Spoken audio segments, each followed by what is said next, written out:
Now it's play ball at the Polo Grounds as lefty Al Jackson, a native of Waco, Texas, takes the mound for the New York Mets. And he'll be pitching against his old teammates. Al Jackson was taken in the expansion draft from the Pittsburgh Pirates, and few pitchers in the expansion draft were taken that could bring along better credentials. Jackson has been a highly successful pitcher in the minor leagues and feels now that with the opportunity to pitch in the National League that he can and will become a winning pitcher. Bill Verdon, the center fielder, will be leading off against Al Jackson. Chris Cannizzaro working behind the plate.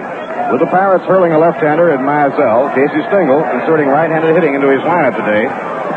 Johnny Demerit in center field, Bobby Gene Smith in right field, and Chris Cannizzaro behind the plate. And Gil Hodges is in action this afternoon. It was very questionable as to whether or not Gil would be able to play in today's ball game because the knee has been swelling and has been bothering him. Al Jackson broke into professional baseball in his native Waco, Texas, back in 1955. Wiry left-hander with good control, and he's a strikeout pitcher. He's struck out 165 hitters pitching for the Columbus Jets in the International League last season. Bill Verdon stepping in. Verdon, left-hand hitter. Now Jackson into his windup, and the first pitch of the day is right in there. Strike one call.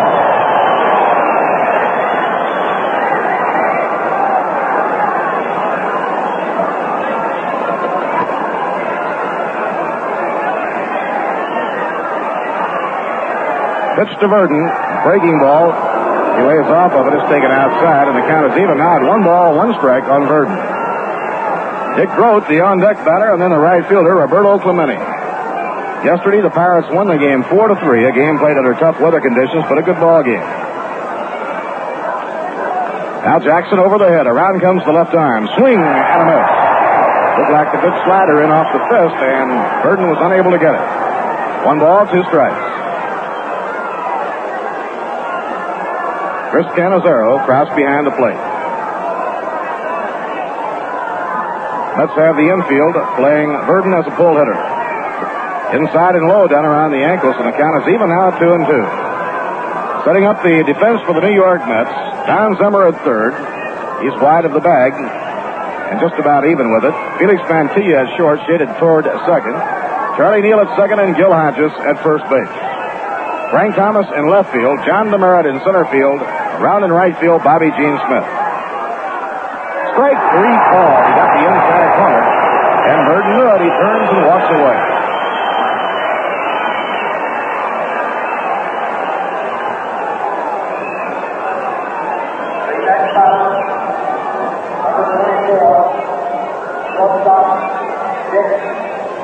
One away, nobody on. We're just going now here at the Polo Grounds. Second of a 4-game series, and the hitter is Dick Grote.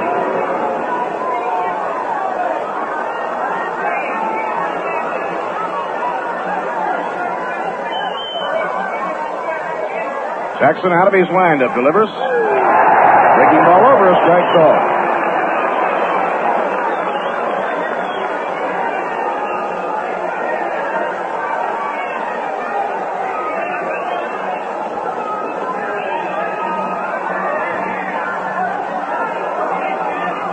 Now Jackson checking in with Cannizzaro, winds and pitches. Low and outside. 1 ball, 1 strike. Jackson throws a lot of sliders, has a good curveball, and a good fastball. Not a blazing fastball, but certainly ample.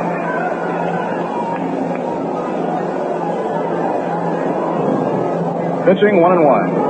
He tried to hold up on a swing, and the plate umpire hit 2 balls. Said, no, sir, you went through with those wrists. 1 ball and 2 strikes.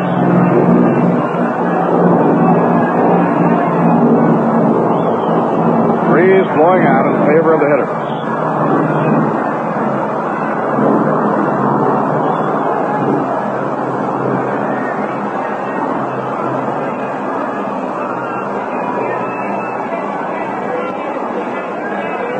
Now Dick Grote cowtails that bat around, cocks it off the shoulder. Ground ball hit foul in behind Ron Northey, the first base coach. Frank Osiak on the coaching lines for third.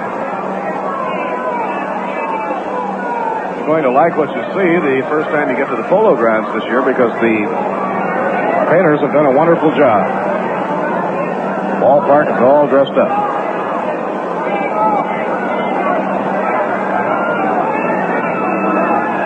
Now Al Jackson up in the pitching position. Into his windup, down comes the pitch. A smash hit hard up the middle for a base hit.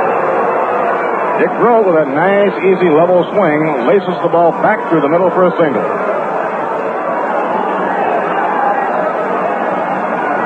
One away, one on, and here's Roberto Clemente, the right fielder.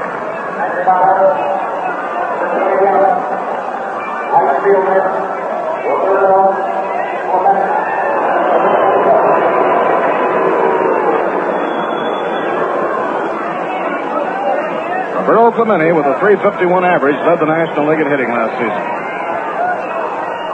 Right-hand batter, deep in the batter's box, and he can fly going down that first base line. Gil Hodges holding against Dick Groh. Taken outside, ball one.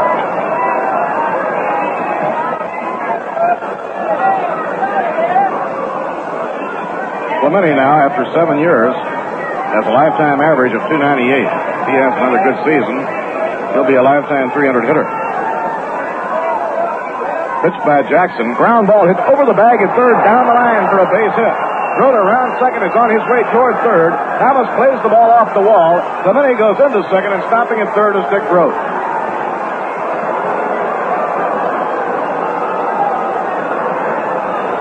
Hard ground ball hit right over the third base bag, fair by inches, and then down the line into foul territory. And the Pirates now are casting a menacing shadow in the very first inning of the game with runners on second and third, one man down. And Dick Stewart coming up to hit.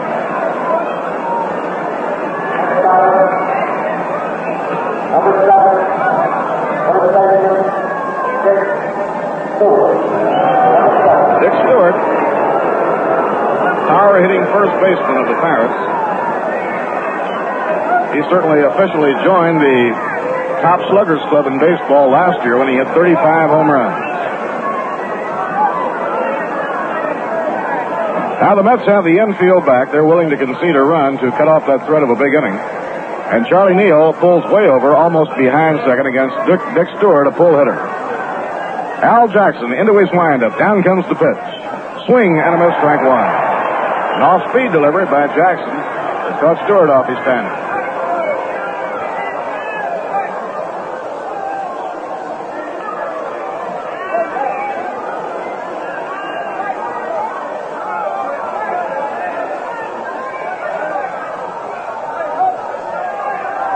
Next pitch on the way. Swing and a miss on a low breaking ball. Strike two. Lefty Al Jackson trying to pitch out of a jam here in the first inning. Groh on third. Clemente on second. One man out. The on-deck hitter is the left fielder, Don Clendenin. Clendenin, a right-hand hitter. Thomas deep in left field, back on the warning path. Now the windup, two-strike pitch. He tried to get him to go for a bad ball, a breaking pitch low outside. 1 ball and 2 strikes on Dick Stewart.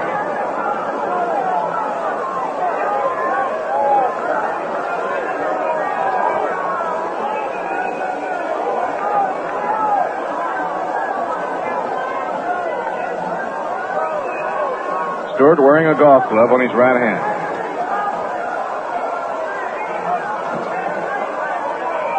Now Jackson takes a long look to get his sign from Cannizzaro, and Stewart decides to step out. Now Jackson ready, winds, in comes his pitch. He struck him out swinging.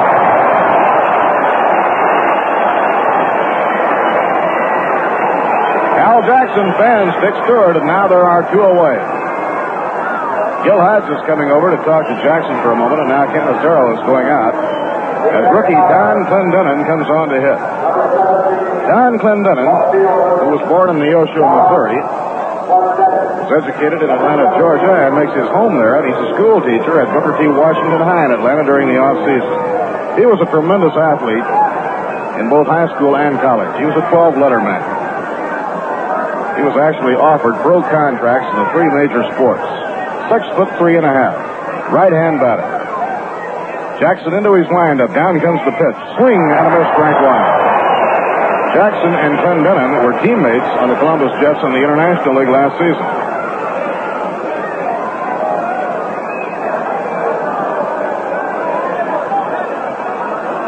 Last year, Clendenin hit .290. He was the all-star first baseman. Hit 22 home runs. The pitch on the way. Fastball just off the outside corner. 1 ball and 1 strike. That one didn't miss by much.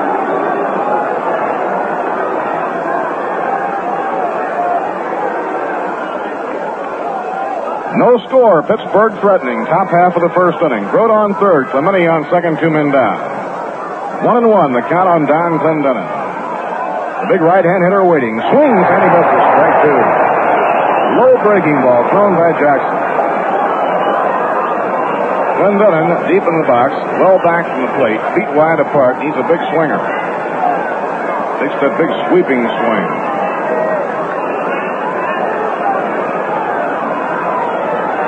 Al Jackson gets his sign now from Chris Cannizzaro. The outfield deep, astride to left. The infield deep, straight away. Jackson into his windup. The pitch on the way. A smash on the ground to short. Glove-handed by Mantilla. He jumps to his feet. He throws. Saves. He beats it out for an infield hit. And Grote comes in to score. Beautiful play by Mantilla. He left his feet, made the dive off to his left. A glove-handed stab, but then he had to scramble to his feet. By the time he could get up and throw to Hodges, it was not in time. Close play at first base. Clendenin beats it out for a base hit. And the Pirates take the lead 1-0.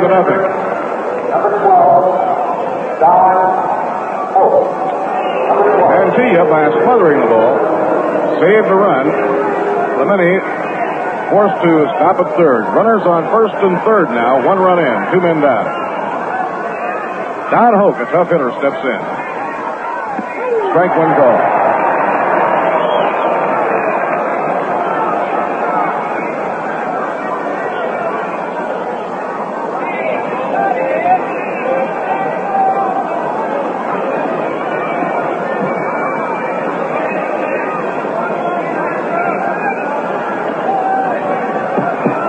Don Clendenin was given a good look by the Pirates last year. They played him a little bit toward the end of the year. Now Don Hoke bends the knees slightly. Runners at the corners. The pitch by Jackson. Inside and high. He really had some mustard on that one. 1 ball and 1 strike.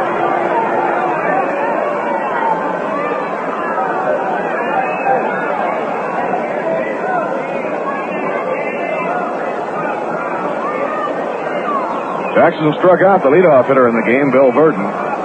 Dick Grote singled to center, and Clemente doubled down the left field line. Stewart was struck out, but Clendenin got the run in. The stretch and the pitch by Jackson, taken outside. 2 balls and 1 strike.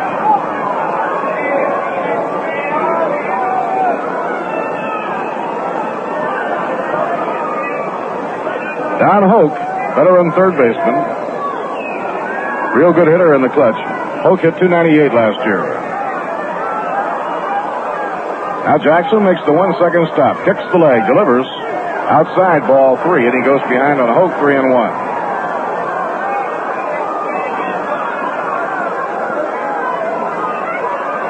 Don Leppert, the catcher, is the on-deck hitter.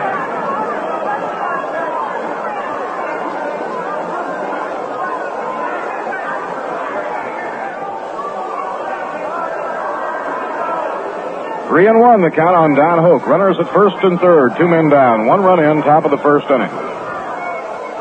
Pitching 3-1. Ball 4, it's outside, and the bases are loaded.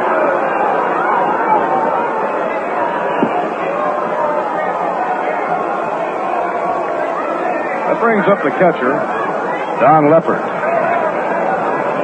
He inherited the number 2 catching job for the Pirates when Hal Smith was taken by the Houston Colts in the expansion draft.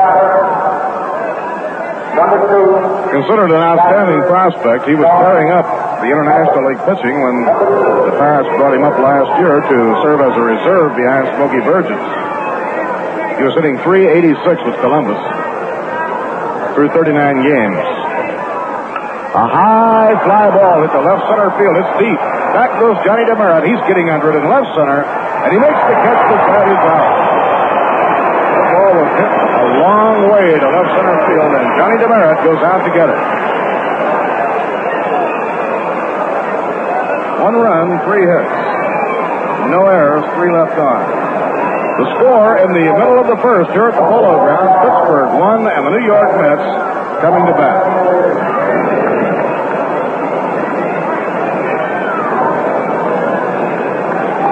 The bottom half of the first inning, Felix Mantilla is the leadoff hitter in today's game. Casey Stengel rearranging his batting order following yesterday's 4-3 setback. Inserting more right-handed hitting into his lineup against the veteran left-hander Wilmer Mizell. Mizell, an 8-year veteran, now 31 years old, from Vinegar Bend, Alabama. Last year was an off season for Vinegar Bend. He was beset by a number of injuries, including a cracked wrist. Wound up the year with 7 wins and 10 losses. Year before last, on the world champion Pirate Ball Club, Mizell did an outstanding job. Mizell into his windup, the pitch, swing and a miss by Mantilla, strike 1. Vernon Law was working out before the game today, and the Deacons seem to be throwing fairly well.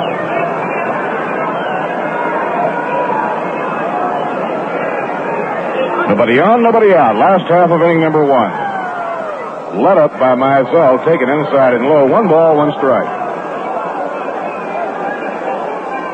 Vinegar Bend got off to a good start last year. He won the home opener for the Pirates.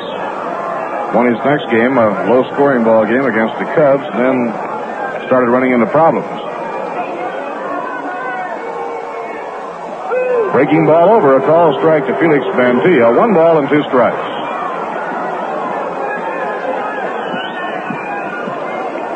Solly Hemus coaching at third, Cookie Lavagetto at first. Don Leppert behind the plate handling Mizell. Don Zimmer will be up next, and then Charlie Neal.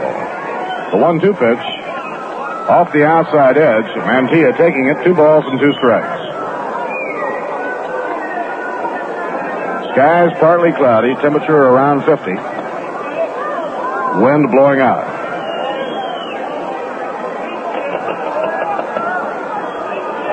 Now Vinegar Bend looks in to pick up his sign from Don Leppert. Mantilla batting out of a crouch. In comes the pitch. Inside on a curve, and the string is out at 3-2.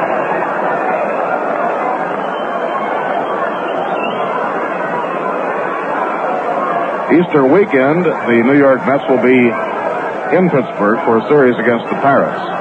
Good Friday will be an open date. Then Saturday and Sunday, the Mets will play in Pittsburgh. Mizell with that big windup. Around comes the arm. A ground smash to shortstop. Glove-handed by Dick Grote. Throws to first in time for the out. Good play by Grote. He had good defensive position. And with a quick move off to his left, made a glove-handed stab of a hard-hit ground ball. One away, nobody on. Here's Don Zimmer. Setting up the infield defense for the Pirates, Don Hoke at third, Dick Grote playing short, Bill Mazeroski at second, and Dick Stewart is at first.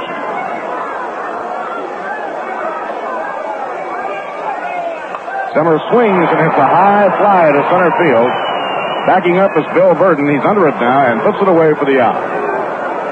Don Zimmer jumping on the first pitch, flies to center. In the outfield, the Pirates are playing Don Clendenin in left, Bill Burden in center, and Roberto Clemente in right. 2 outs, nobody on. Here's Charlie Neal. Pittsburgh leading 1-0, last half of the first inning.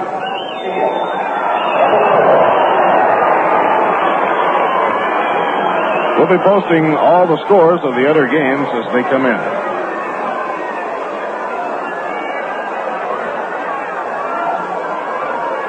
Mizell winds and pitches. Taken for a strike. At the moment, 3 Major League games are underway, and we'll post those scores for you at the end of the inning.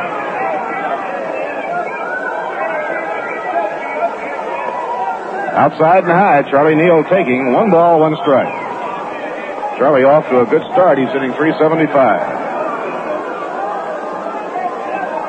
He's already made some real eye-popping plays in the field. He made 2 in the game yesterday. Foul tip, no play. That one catches umpire Ed Sudol on the shin guard.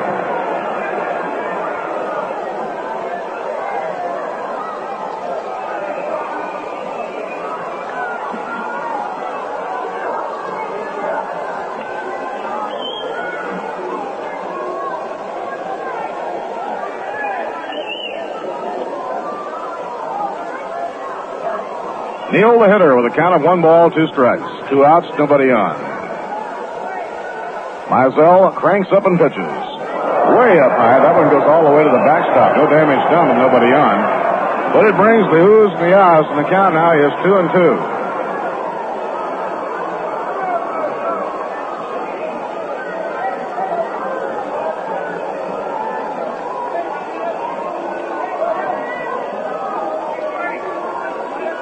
Mizell winds and pitches. Changeup that is fouled off by Charlie Neal.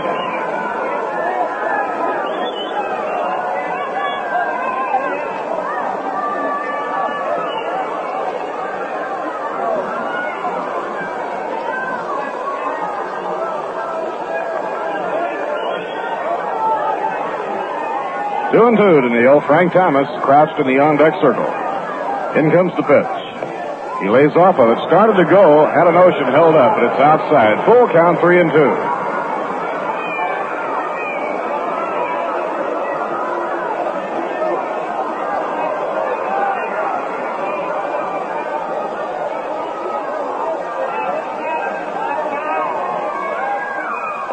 Ball 4, it's outside, and Neal walks on 3-2, and that brings up Frank Thomas.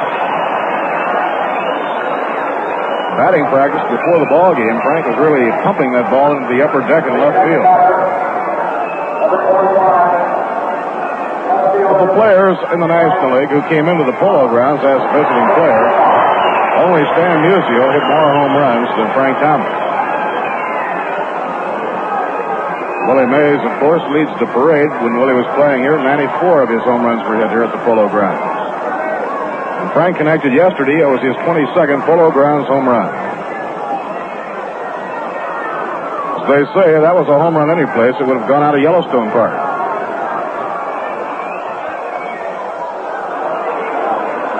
Ball 1. The home run yesterday was the 23rd for Frank Thomas.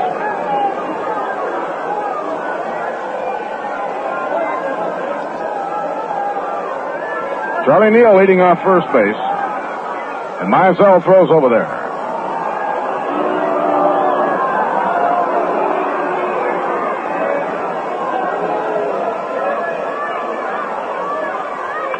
A line drive hit right down the left field line. It's going to stay fair, and it's in for a base hit. Neal's around second on his way to third. Thomas trying for a double. The throw coming in, save for the 2-base hit.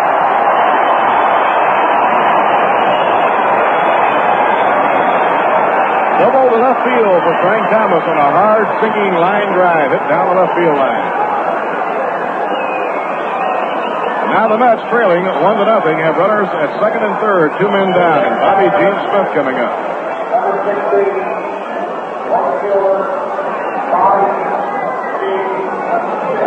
Bobby Gene Smith, wiry right-hand hitting outfielder. Named in the expansion draft by the Mets. Last year he played with the Phillies. Year before last was a good year for the Phillies for Bobby Gene Smith. Last year his hitting fell off.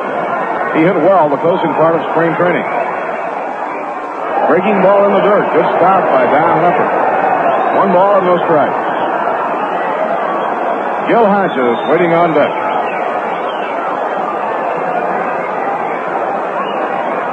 Neal on third. Thomas on second, 2 men down.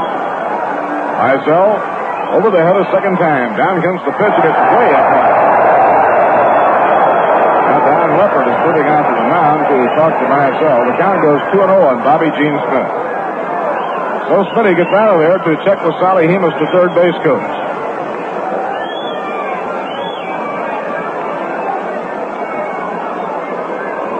Charlie Neal got things going when he walked on 3-2. And Frank Thomas lined a double down the left field line, sending Neal around to third.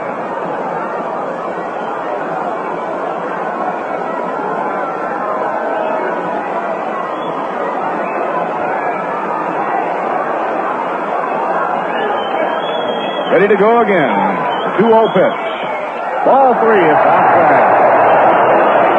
Walk to Bobby Gene Smith would load the bases for Gil Hodges.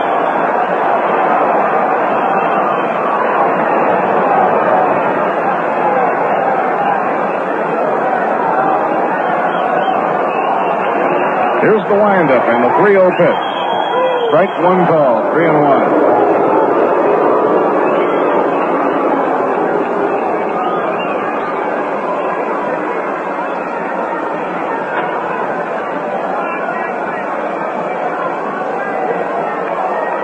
Three and one on Bobby Gene Smith. Runners on second and third. Mizell winding. Down comes the arm. Ball 4. The bases are loaded.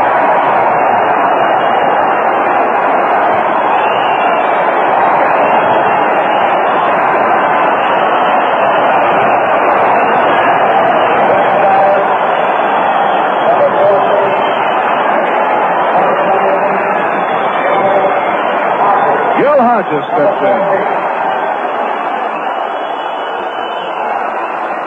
Earl Francis, a right-hander, warming up now in the bullpen for Pittsburgh. And 38-year-old Gil Hodges steps in for his Polo Grounds debut.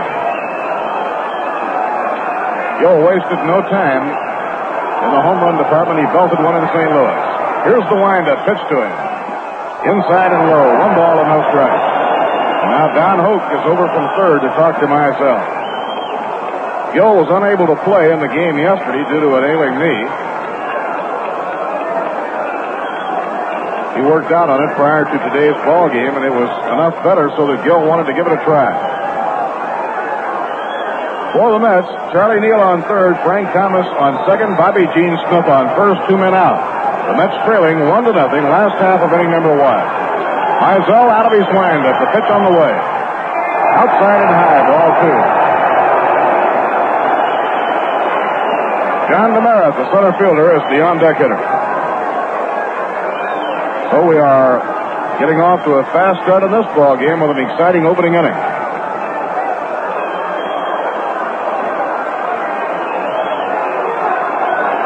Pitching 2-0. Strike called in the outside corner.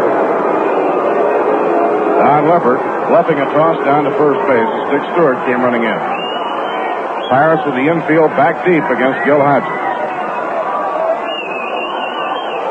Mizell trying to pitch out of a jam. The count 2-1. He watches Neal, the lead runner, as he winds. Now the pitch. Ground ball hit down to third. Don Hoke is up with it. He steps on third for the force play on Thomas to retire the side. So Mizell gets out of the jam as he forces Hodges to hit a ground ball down to Don Hoke. No runs, 1 hit. No errors, 3 left on. At the end of 1, the score, the Pirates 1 and the New York Mets nothing. Top of the second inning now with Bill Mazeroski leading off against Al Jackson, and he takes ball 1.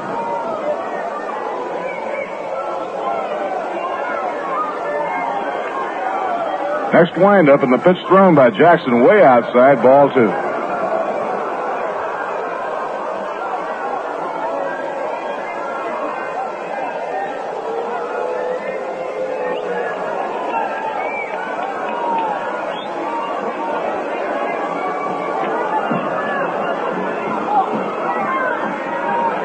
Mazeroski, the hitter. Al Jackson fires and gets it over the inside corner. 2-1. Vinegar Ben Mizell will be up next, and then the top of the Pittsburgh Pirate batting order. Pitching 2-1. A fly ball hit high in the air, deep to left field. This one is going. It is gone for a home run. Bill Mazeroski meeting one just right, and the ball sails into the upper deck for a home run. That puts the Pirates out in front by a score of 2-0. He pulled it, had that good Polo Ground stroke with that one, into the upper deck for a homer. And now before Mizell comes up to hit, let's pause for station identification. This is WGYE 10 on your radio dial, Schenectady.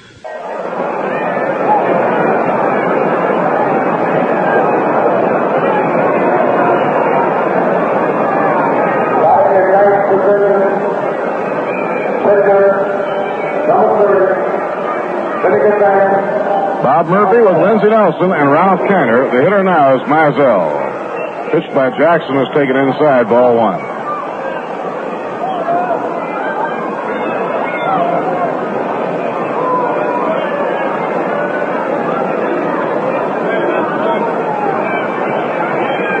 Swing and a miss.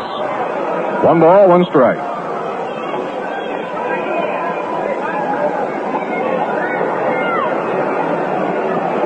Mazeroski last year had 13 home runs and knocked 59 runs in.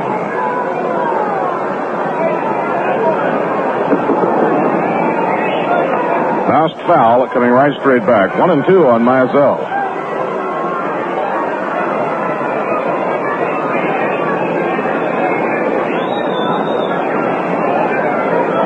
Al Jackson now has given up 2 runs on 4 hits. Mets had a strong threat of their own in the last half of the first, but Mizell pitched out of the jam.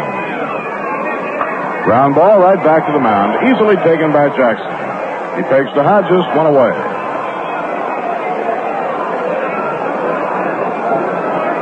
One out, nobody on. That'll bring up Bill Verdon.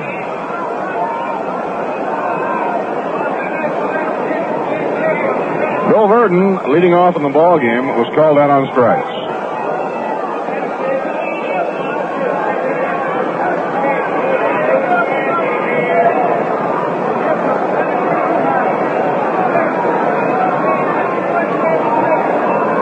Verdon, left-hand hitter, crouches just slightly. Swing and a miss, strike 1. He went after a low breaking ball. It was down around the ankles.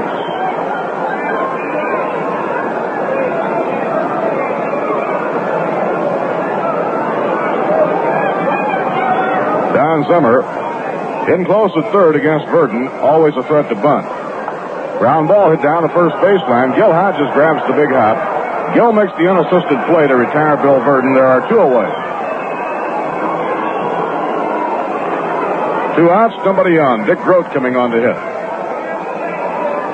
Groat singled to center field to start the Buccos off in the first inning. He later scored on the base hit by Don Clendenin.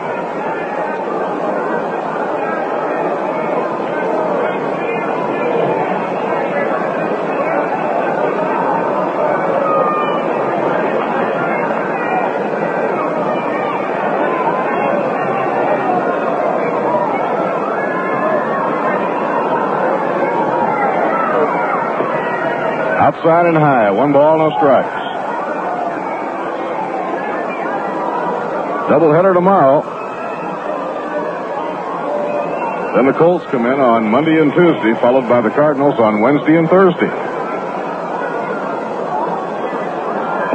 Good fastball that's over. A call strike. 1-1 on Dick Groat.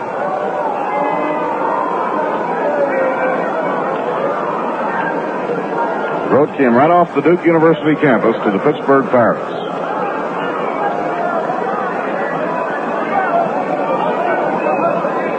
The 1-1 delivery, outside and low, 2-1. Well, we have a good-looking day now. The sun has broken through, and all of the infield and most of the outfield now is really bathed in the sunlight. And does it ever look good?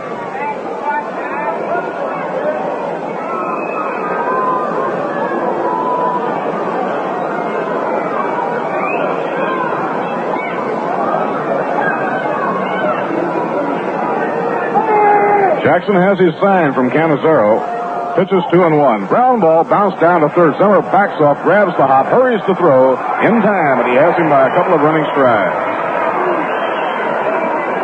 Side out in the second inning. 1 run, 1 hit, a home run by Bill Mazeroski, the Pittsburgh second baseman. No errors, none left on. At the end of an inning and a half, the score, Pittsburgh 2 and the Mets nothing.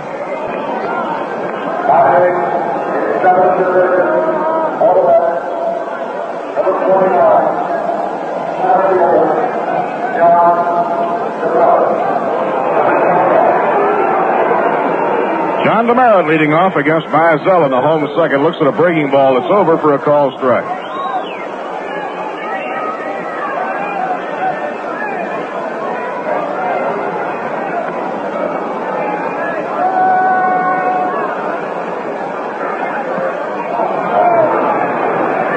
Swing and a miss on a breaking ball, strike two. Well, Stan the Man has hit a two-run homer for the St. Louis Cardinals. 445 now for Stan, as the Cardinals go in front of the Cubs 2-0 in the top of the first inning.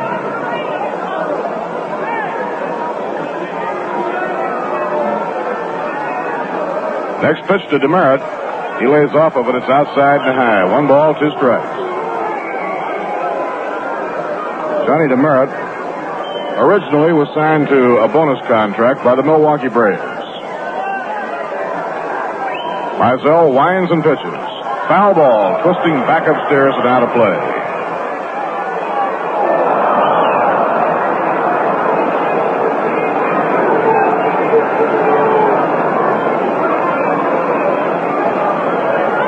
The end of 4, Houston nothing, and the Phillies nothing. Ken Johnson against Art Mahaffey. Johnny DeMerit swishing that bat around, waiting now on Mizell. Mets trail by 2, last half of the second. The left-hander winds and pitches. Swing and a miss. He struck him out on a changeup.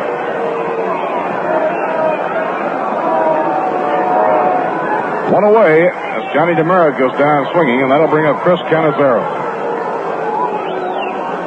Cannizzaro came to the Mets out of the St. Louis Cardinal organization, caught at Portland in the Coast League last year and hit .250. Right-hand hitter.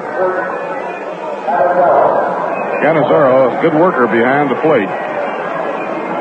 Mets are hoping that he can hit enough to be a help to the ball club. If he hits it all, he can help out because he's a fine defensive player.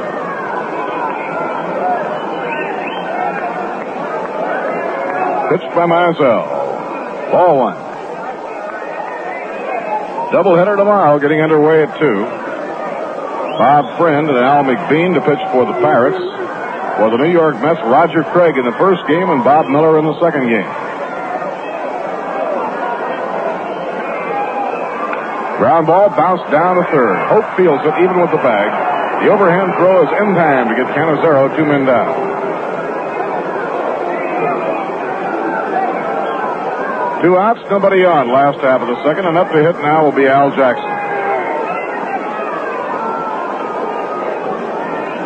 Well, we certainly hope you're planning to be with us tomorrow now for the first big bargain bill of the year. Doubleheader against the Pittsburgh Pirates.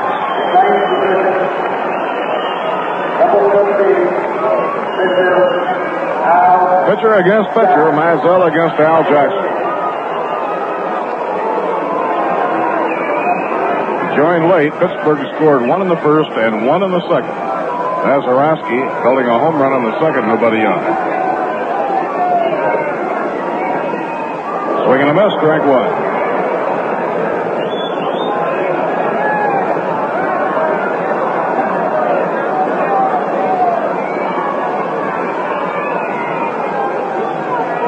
Al Jackson waiting.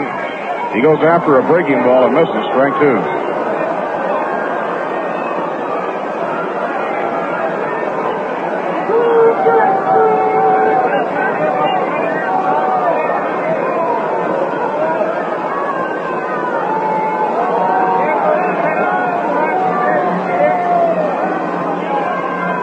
Mizell, out of his windup, delivers. Jackson hits a high fly ball to right center field. Roberto Clemente and Bill Burden converge, and it's Burden who makes the catch at right center that retires the side. So the Mets are out in order in their half of the second. No runs, no hits, no errors, none left on. At the end of 2, the score, Pittsburgh 2 and the New York Mets nothing. Doubleheader, of course, with Pittsburgh tomorrow. Then Harry Kraft and the Houston Colts will be coming in for 2-day games on Monday and Tuesday. Next Wednesday and Thursday, Stan the Man and all the St. Louis Cardinals will be on hand. Tickets are on sale at Grand Central Station at the 42nd and Vanderbilt ramp, Long Island waiting room of the Penn Station, and here at the Polo Grounds. Ticket reservations may be made at all Howard Clothes stores. By the way, the brand new yearbook of the brand new Mets is on sale here at the Polo Grounds and also may be obtained by mail for 50 cents. Write Mets Yearbook, Polo Grounds, New York 39, New York. A wonderful cover on the 1962 New York Mets yearbook, drawn by Willard Mullen. Al Jackson throwing in his warm-up tosses, and we'll be moving along to the third inning. Coming up for the Pirates will be the right fielder, Roberto Clemente. And coming up now for Rheingold Extra Dry to paint the word picture for you, Ralph Kiner. Thank you, Bob Murphy. As the sun comes out here at the Polo Grounds, we move along to the third inning. Roberto Clemente, who led the National League in batting last year with a .351 average, steps in, a right-handed batter against Al Jackson, a left-handed pitcher. Clemente doubled in his only time up here today, right down the third base line. He stands deep in the box, and he goes after just about anything that's tossed up there. Al Jackson working inning number 3. There's a hard smash through the middle on the ground into center field. So Clemente gets a base hit. Fielding the ball in center field, John DeMeritt throwing in. And Clemente today 2 for 2. That'll bring up Dick Stewart. Dick struck out in the first inning when Al Jackson ran into trouble after striking out the leadoff man, Bill Burden. He allowed Dick Groh to single, Clemente a double. He'd struck out Stewart. Then Clendenin came through with a base hit to drive in the first run of the game. Pirates added one more in the second when Bill Mazeroski hit a sharp home run into the upper deck in left field. So now Stewart steps in, a big right-handed batter with tremendous power.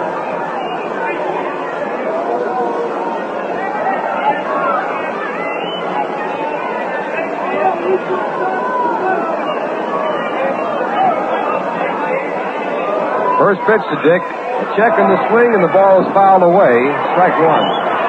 Stewart started to go, then tried to hold up, but couldn't get the bat out of the way. And Al Jackson gets out in front, 0-1.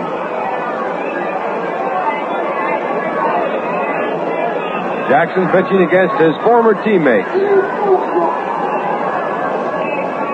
Last year with the Pittsburgh Pirates, he won one while losing none. Gil Hodges holding Roberto Clemente on at first base. He runs well and can run. No one out. One strike count to throw to first base. Clemente gets back with no effort. Coaching at first base, Ron Northey. Frank Osiak, the coach at third. Jackson set now, looking at Clemente to the plate down low. Ball one. 1 ball, 1 strike. Jackson struck out Dick Stewart in the first inning on very good low-breaking curveballs.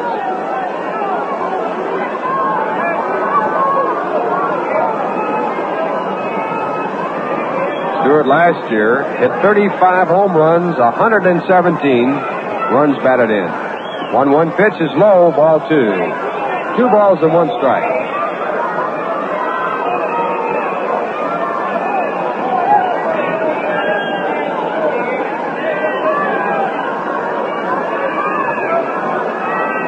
Stewart, a big tall fellow, makes Jackson look small on the mound.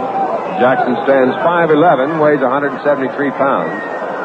He lives in Houston, Texas. A throw to first base, but Clemente back easily. Jackson was signed while attending Wally College in Marshall, Texas. Picked up a bonus of $4,000.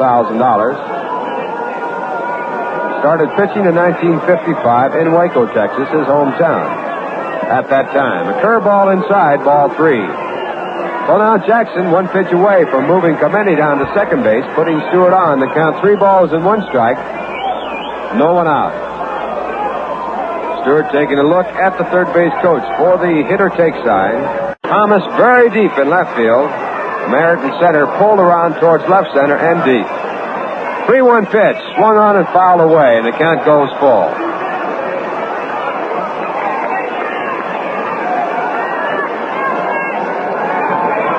Dick Stewart, who does not like to play in cold weather, wears a glove in his right hand, mainly for warmth, but he also has some tape and a sponge on his right thumb, which protects a bone bruise, which he has had trouble with all through his major league career. One time in his minor league career, he hit 66 home runs for Lincoln. in the Class A League. Used to sign his name 66. 3-2 pitch is over to first base as they chase Clemente back. Clemente will try to get a good jump in this situation. He might be going or he might not. Stewart last year led the league in strikeouts, so they might not send him. He does not go. The pitch is down low, ball 4. So Clemente gets second base free. Stewart moves on down to first base. And that brings up Don Clendenin. Walk number 2 given up by Al Jackson. He has allowed 4 base hits in the 2 runs that he has given up.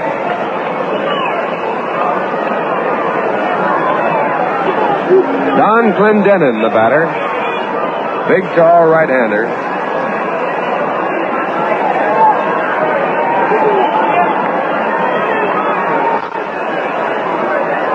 Make that 5 base hits that Jackson has given up here today. First pitch, batter squares around, bunts down the third base side. Jackson up and over to Zimmer at third base for the forced play. And on the attempted sacrifice to move the runners along, Jackson on some fine quick fielding cut down the man going in the third base, and he picks up his first out here in the inning. The score 2-0 in favor of the Pittsburgh Pirates. Top of the third.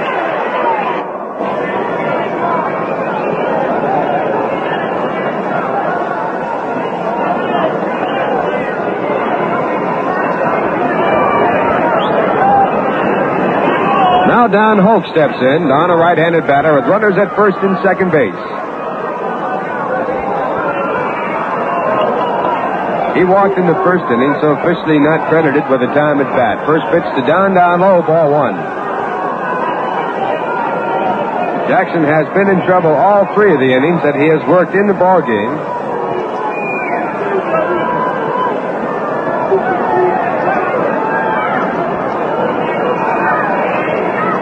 Now looking for the sign from Chris Cannizzaro. 1 ball pitch, down low again, ball 2. Cannizzaro faking to throw to first base, but Clendenin back with no play made. At second base, Dick Stewart. At first base, Don Clendenin.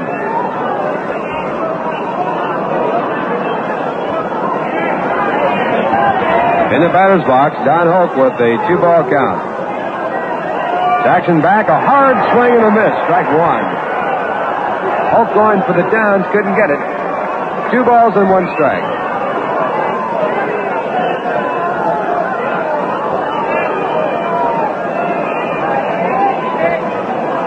Wind is blowing out to center field, which helps anything hit out towards the outfield area.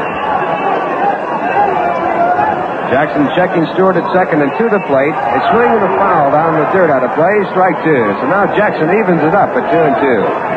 Jackson is basically a curveball pitcher. He throws about 70% of his pitches that either slide or break in a curveball fashion.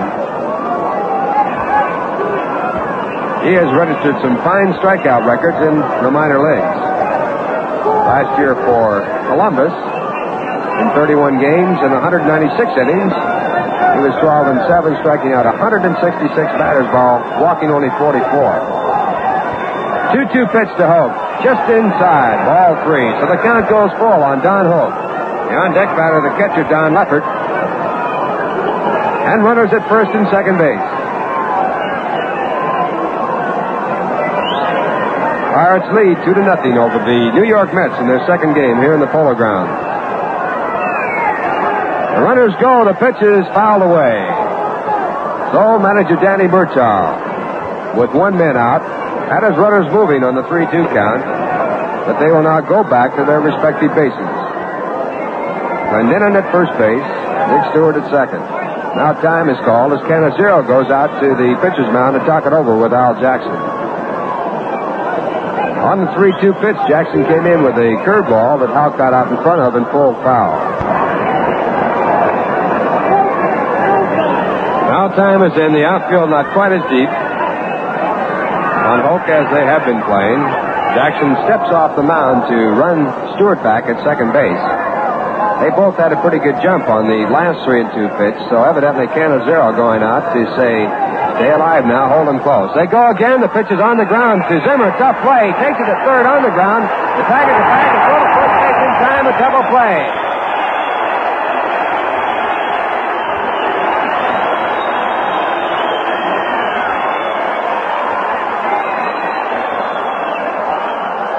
Well, if you're scoring, it's a fine play by Zimmer as he took the option going over to tag third base and made the long throw to first in time for the double play. It goes 5 unassisted to first.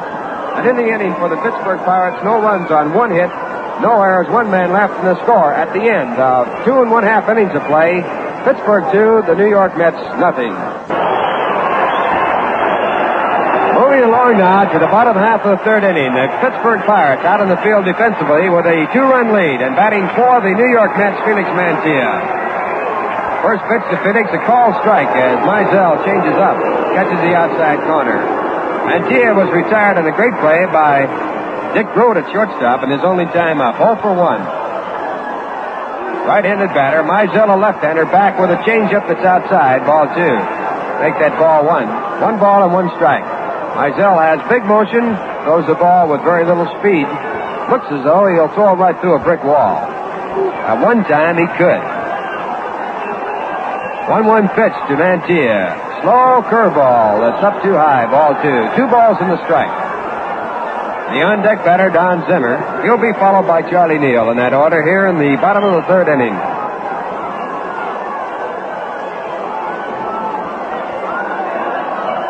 Next pitch to Mantilla on the ground through in the left field. Right by Dick Groat at shortstop, so Mantilla picks up a base hit. As he leads off here in the third inning for the New York Mets. And while we have time, we pause for station identification. This is WGY Schenectady. The batter stepping in is Don Zimmer, right-handed batter. Mantilla with the lead at first base. Mizell has a good move at first. Comes to the plate with a changeup down low, ball 1. Don flied out deep to center field in his 1 try today.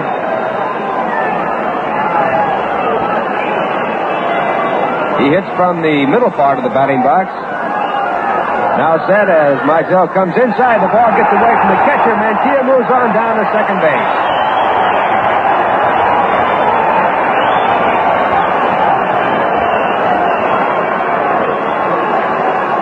And it's scored as a pass ball on the catcher.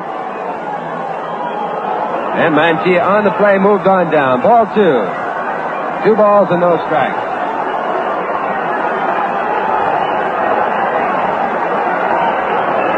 Mizell now looking at Mantilla at second base, back with a high change, and it's ball 3. Well, with the score 2-0 in favor of Pittsburgh, Zimmer batting. The count goes to 3 balls and no strikes. The on-deck batter, Charlie Neal.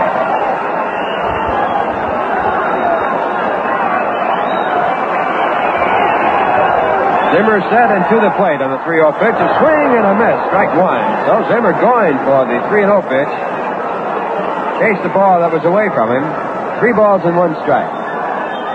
In a ballpark like this, you'll see more batters hitting on 3-0 than you will in an ordinary ballpark. The lines here down left and right very close, and you try to pick up as many runs as you can. Ball hit down to the second baseman. He has it, has time. Mazeroski to Stewart, and on the play, as they pick up the first out, Mantilla moves over to third base. So Don Zimmer does his job. He moves the man to third, hitting behind the runner, and coming up now, Charlie Neal. Charlie walked in his 1 try today, officially 0 for 0, and he came into this ball game with an average of .375.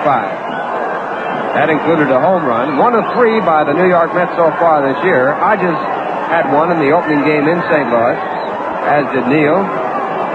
And Frank Thomas picked up a home run here in the Polo Grounds yesterday. Infield is flying back. They're going to give up the run. First pitch to Neal, popped up but foul out of play, strike 1.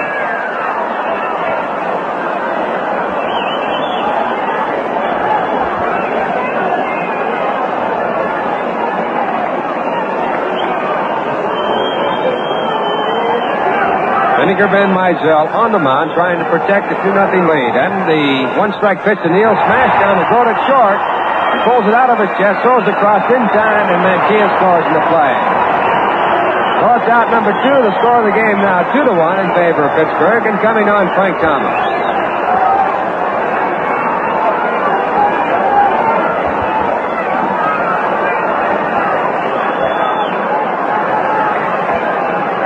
Thomas doubled on the left field line in his first try, 1 for 1.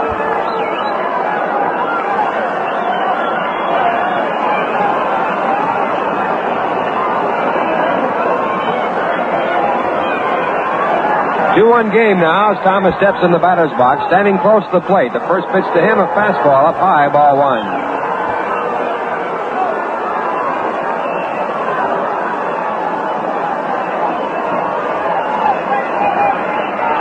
Mizell back, this time with a breaking ball inside, ball 2. 2 balls and no strikes.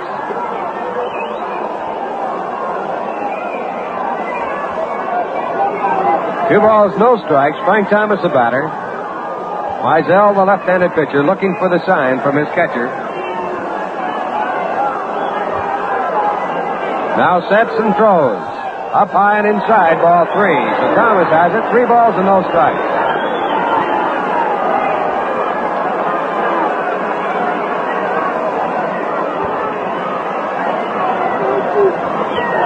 Mizell into the full windup, the 3-0 pitch, and Thomas is set, takes high, ball 4. Mizell watches third man, moving Thomas down to first base and bringing up Bobby Gene Smith. Bobby Gene walked in the first inning. He was the second walk in the ball game. First one given up was to Charlie Neal.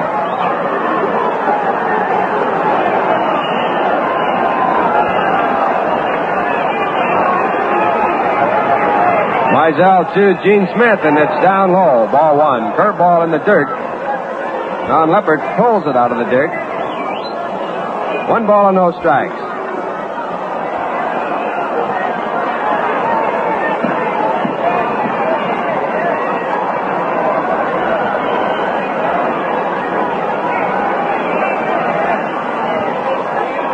Mizell back, and the foul ball head down the third base side. Salahimus, the coach here, feels it perfectly. Throws it into Boomer Mizell from Vinegar Bend.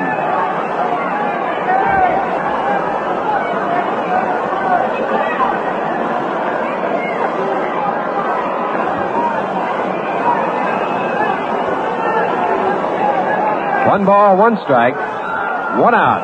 Slow change of pace, swung on a miss, strike 2.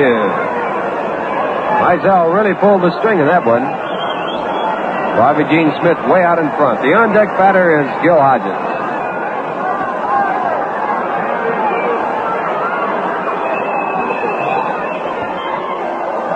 Next pitch to Bobby Gene Smith, fouled away, and the count will hold at 1-2.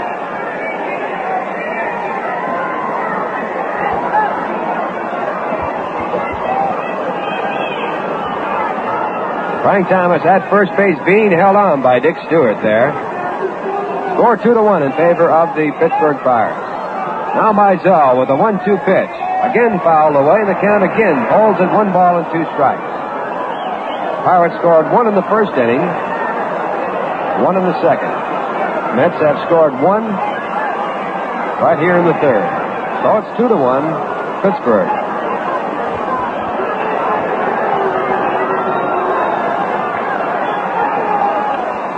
Next pitch to Bobby Gene Smith is popped up in foul territory. The catcher moving over, and Leppert makes the play as Don Hoak watches.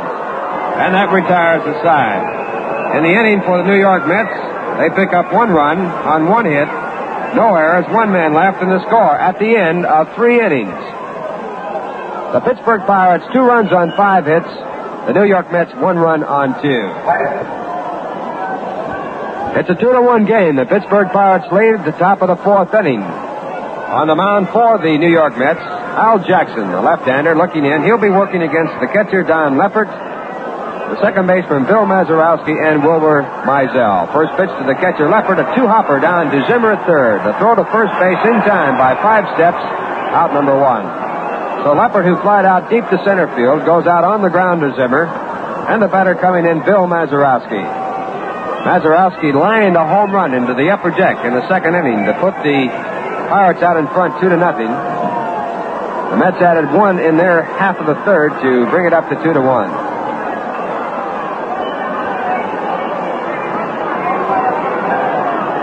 Mazurowski playing at second base. Chokes up on the bat about an inch or two. Jackson sets, throws down low outside. Ball one. Jackson once in a while will turn his fastball over, which means it will break away from a right-handed batter. That time he threw the ball sinking away, but just too low.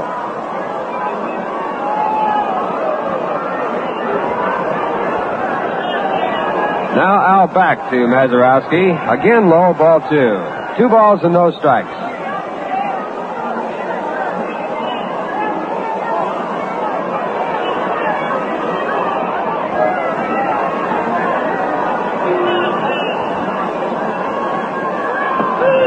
Strike called as Jackson comes through. 2 balls and 1 strike.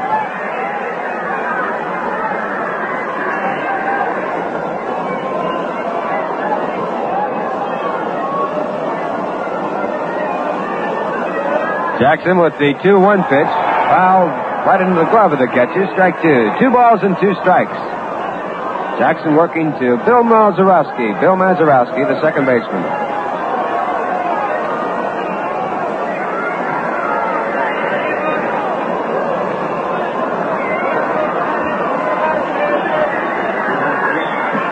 Two-two pitch outside, a fastball, and the count goes full. So Jackson and Mazurowski all the way out. 3 balls and 2 strikes.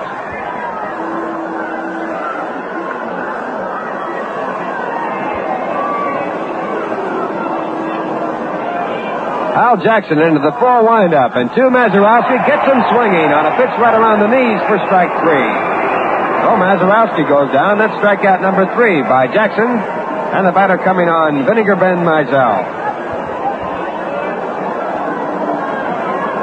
Mizell grounded right back to Al Jackson, so he is 0 for 1. While we're waiting for Mizell to come up to the batter's box, let's check the scores. The Yankees out in front of Detroit now by a score of 7-3 at the end of 4 innings. Ralph Terry pitching for the Yankees. Regan started for Detroit. Casale is in now in the 5th inning. Cash had a home run for the Tigers in the second with none on. Blanchard had one in the third with 2 on for the Yankees. Boston and Baltimore at the end of 3 1/2. Baltimore 2, Boston nothing. Conley, Estrada, the 2 pitchers in that game. Brooks Robinson had a home run in the second with no one on. Trianos had one in the second to count for all their runs. Now Mizell in the batter's box, batting from the right-hand side. He throws left-handed. He swings and misses a fastball. Strike 1. Washington and Cleveland. Cleveland way out in front in the first inning with 6 big runs. Austin started for the Senators. Ripplemeyer now in place of the starting pitcher. Gary Bell going for the Cleveland Indians. Al Jackson with a 1-strike pitch. It's hit on the ground but foul. Strike 2. L.A. and Minnesota. L.A. out in front 1-0 at the end of 1.5 innings. Witt pitching for Los Angeles. Cott going for the Twins. Chicago and Kansas City, that's a night game. Over in the National League, Houston and Philadelphia 0-0 at the end of 4.5. Johnson, Ken Johnson, a knuckleballer, and Mahaffey going for Philadelphia. Now Jackson with a 2-strike pitch, and he's outside. So it's 2 balls. Make that 1 ball and 2 strikes. St. Louis picked up 2 runs in the first inning. They lead the Cubs 2-0. Simmons going for the Cardinals. Cardwell going for the Cubs. Next pitch to Mizell outside, ball 2. So 3 deuces on the board. 2 balls, 2 strikes, 2 outs. The score 2-1. Incidentally, the 2 runs by the Cardinals as a result of Stan Musial's home run with a man on. So he has now surpassed Mel Ott's all-time National League run scored record. Down low, ball 3. 3 balls and 2 strikes. Actually, he broke that record yesterday. He's just adding to it. He's off to a good start. He had 3 for 3 against the Mets in the opening day game, or actually opening night game in St. Louis. Al Jackson with a 3-2 count on Mizell. He swings and throws. It's fouled away, and the count holds.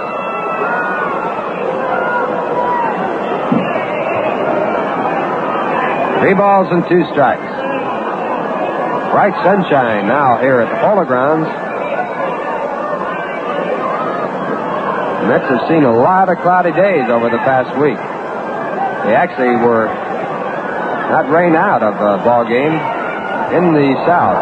Next pitch to Mizell down in the dirt, and it's ball 4.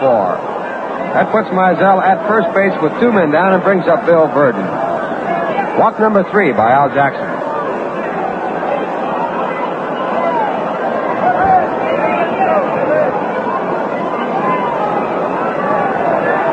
Verdon struck out, and he was out unassisted to Hodges at first base, so he's 0 for 2. Mets did get a game called in Florida during spring training after it was in about 3.5 innings. But they got their work in and actually started the game. Mizell not being held down by Hodges. The pitch to Verdon is into left center field. In the hole, this will go for extra bases. Mizell has rounded second base. He's coming to third. Verdon at second holds there, and so does Mizell, as the coach at third base holds him after he had come down the line. So Verdon picks up his first base hit, a long double in left center field. Moving Mizell over to third base, putting runners at third base and second base, and bringing up Dick Groat.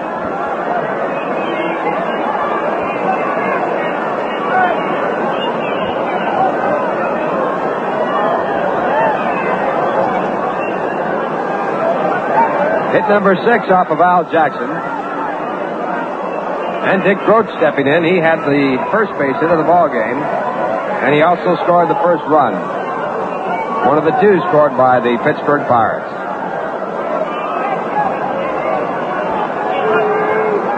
So Groat 1 for 2. He grounded out to the shortstop. In the batter's box, 2 men down, runners at second and third. Jackson low with the first pitch, ball 1.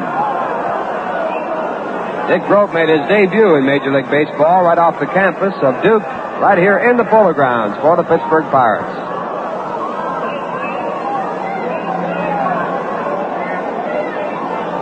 Outfield straight away, infield the same, as Jackson comes back low outside. 2 balls and no strikes. Jackson with a sinking fastball, missing below the knees.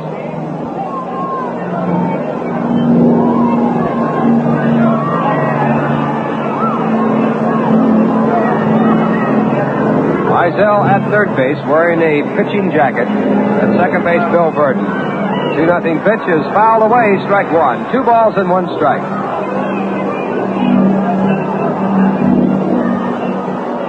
Chris Cannizzaro walking out halfway towards the pitching mound, roughing the ball up and then tossing it to Al Jackson.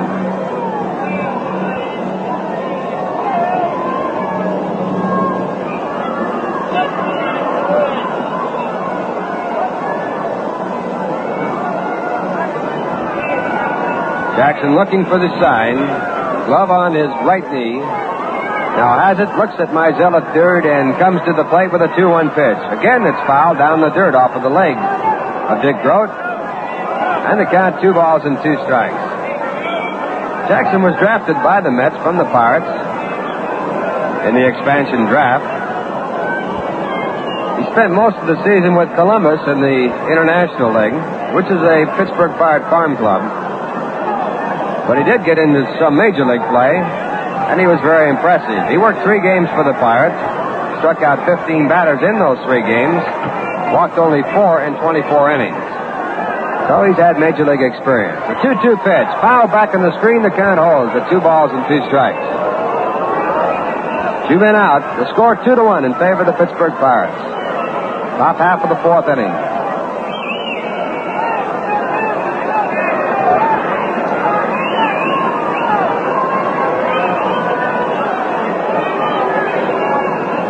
Mizell at third base. At second base, Bill Verdon. And Al Jackson looking for the sign, working on Dick Groat with a 2-2 count. Curveball on the ground. Zimmer can't handle it. Goes on through. This will score Mizell. And also coming in from second base, Bill Verdon. The throw goes to second to hold Dick Groat at first base. So Groat gets his second hit of the ball game, driving in 2 runs. And the score now, the Pittsburgh Pirates 4, the New York Mets 1. And the batter coming on, Roberto Clemente.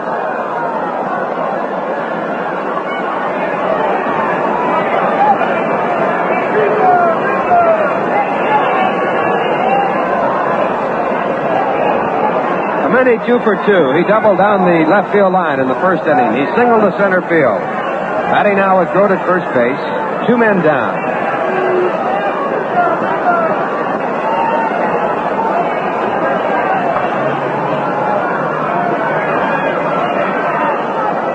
First pitch to Clemente, high and outside, ball 1. Jackson now has given up 8 base hits, make it 7, and he's allowed 4 runs.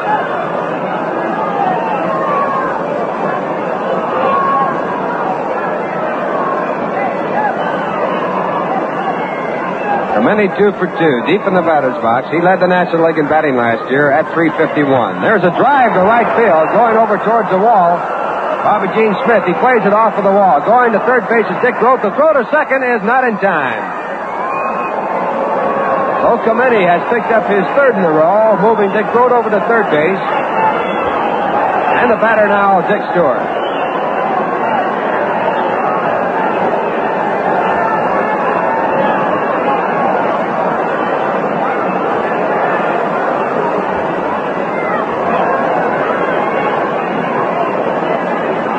Greg Anderson now up in the bullpen for the New York Mets.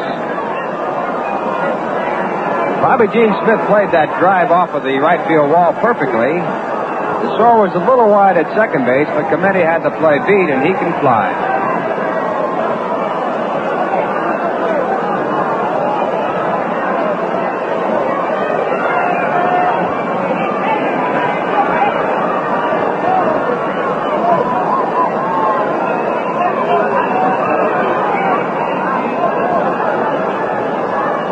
Dick Stewart, the batter, he struck out his first time up.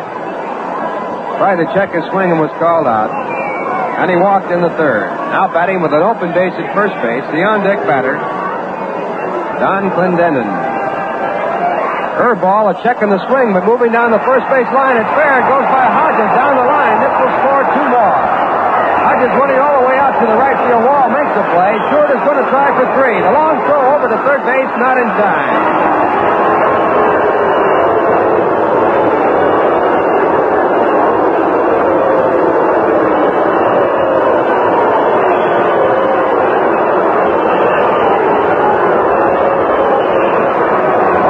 One of those excuse-me swings. Dick Stewart trying to hold up on the pitch. Couldn't check his bat in time, and he hit the ball fairly sharply right over the bag at first base. The whole team shifted to left field against the full hitter. Hodges had no chance to get it. In fact, he had to run the ball down all the way out by the right field wall. Finally did. On the play, Dick Grote scored from third base, and Roberto Clemente scored from second. The score of the game now 6-1. And the batter, Clendenin, takes outside a low, ball 1.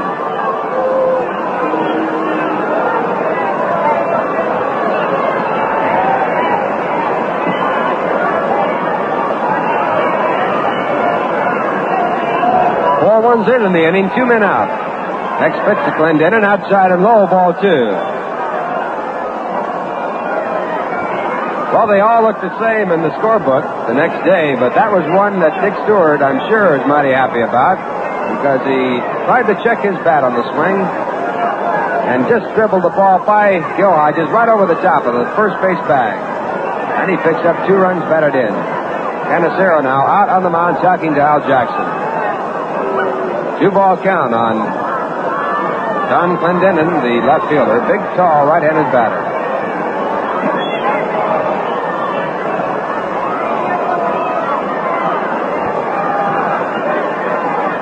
Jackson with a slow curve and bouncy ball down the third base line. A tough chance. Zimmer throws home, and he gets Stewart as he comes on by. A fine tag by the catcher, Cannicero, and Stewart coming in from third base, not figuring that Zimmer would try there, and he had no option at first. He could have never gotten Clendenin at first base. He took the other option going home, and they make the tag in the play, and Stewart is out. If you're scoring, it goes 5-2, and that retires the side. In the inning for the Pittsburgh Pirates, 4 runs on 4 base hits, no errors, 1 man left, and the score at the end of 3 1/2 innings of play. The Pittsburgh Pirates 6, the New York Mets 1. And here's the latest score on filter cigarettes. 1, A 1, 2, 3, 4, go. If your filter cigarette is tasting too strong, don't you sometimes wonder if your brand is wrong? Well, Viceroy tastes the way you'd like a filter cigarette to taste. Not too strong. Not too light. Viceroy's got The taste that's right. That's right. That's right. Yes, sir. Taste is what makes Viceroy tops in the filter cigarette league. Don't just take my word for it. Learn the score yourself. Smoke all 7 of the leaders. And I'll bet you'll find some taste too strong, as if they didn't have a filter at all. And others taste too light. So they take all the man-sized flavor out of smoking. But not Viceroy. No, sirree. Viceroy's not too strong, not too light. Viceroy's got the taste that's right.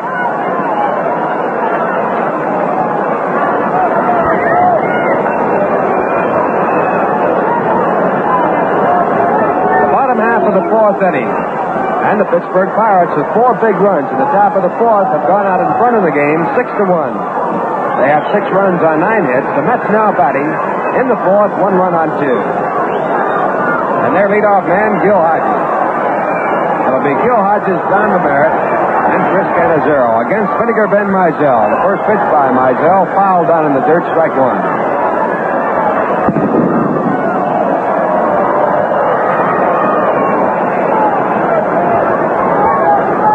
Scored 1 run in the first, added the run in the second inning, then tapped it with 4 in the 4th.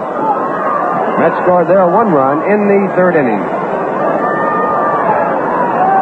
Mizell, the big left-hander, to Gil Hodges. Fouled away in the count now, no balls and 2 strikes.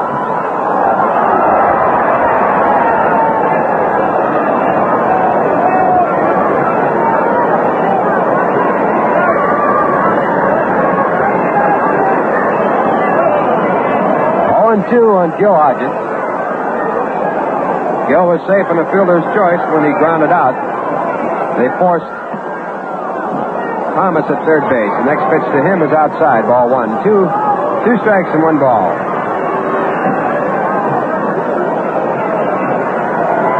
Greg Anderson still throwing in the pen for the Mets. There's a drive down the left field line, but foul as Hodges got just a little bit out in front. Run into the lower deck. That'll hold the count at 1 and 2.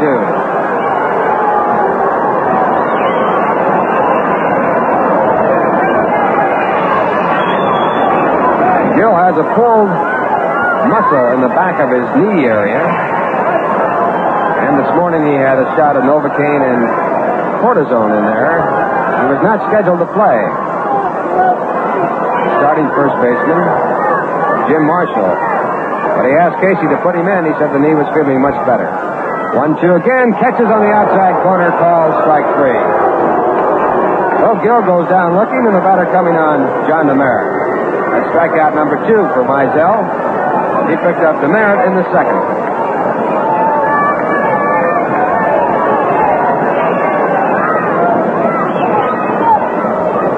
Demeritte playing in center field against the left-handed pitcher. Ashburn started against the right-hander yesterday. Change of pace, it breaks down over, strike 1 call. Mizell taking a lot off the curveball, dropping it right over the top. Demeritte stands with an open stance. Let up, hit off the end of the bat. The second baseman Mazeroski goes back and makes a great play. That was a looping line drive off of the end of the bat, and Mazeroski moved back about 30 feet in the grass, going away from the diamond to pull it down one-handed for a fine play. Out number 2, and the batter, Chris Cannizzaro.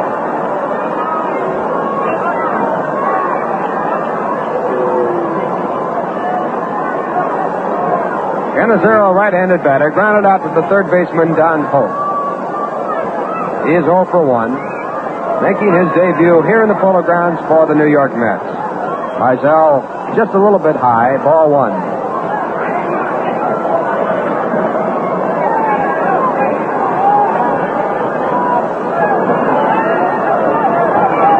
This game being televised back to the hometown of Cannizzaro, and he was quite thrilled about it. Ball is on the ground down to the shortstop, Dick Groth. The throw over to first base to Stewart in time by 4 steps, and that retires the side. in the inning for the New York Mets. No runs, no hits, no errors. The score at the end of 4 complete. The Pittsburgh Pirates 6 runs on 9 hits. The New York Mets 1 run on 2.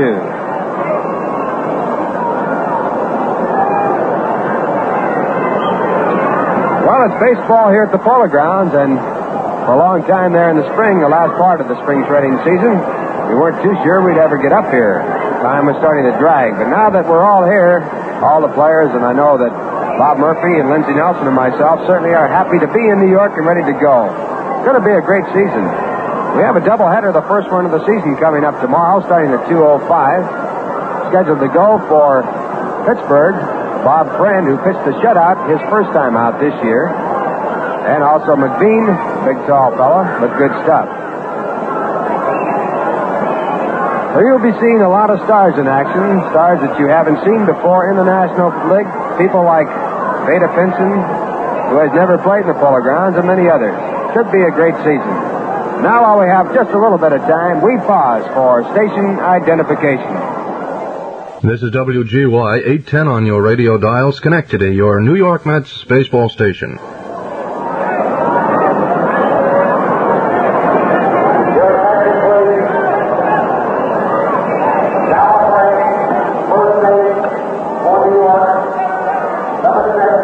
Thank you, Ralph, for the New York Mets. Gil Hodges now has left the ball game and gone into the clubhouse. Perhaps Gil's knee is bothering him a little bit. And Jim Marshall takes over at first base as we move along to the 5th inning. Don Hoke leading off against Al Jackson in the top of the 5th inning. It's inside, ball 1. Pittsburgh 6 runs on 9 hits, no errors. The Mets 1 run, 2 hits, no errors. Now the pitch on the way. Inside and low, ball 2. Al Jackson has walked only 2 men. However, the second walk he gave up was a costly one. 2 outs and nobody on. He lost Bettinger Ben Mizell, and the Pirates went on to score 4 runs. Pitch is over for a call strike, 2-1.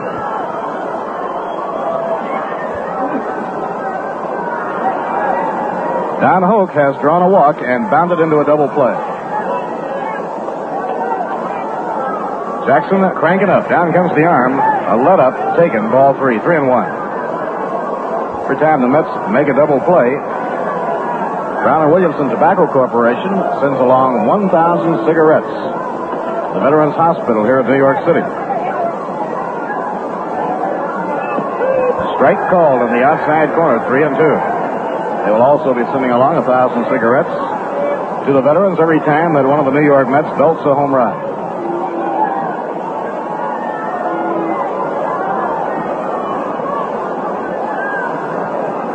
Three-two pitch. Check swing and a smack down to first base. Fumble by Marshall. He throws to Jackson covering in time, and Hoke is out.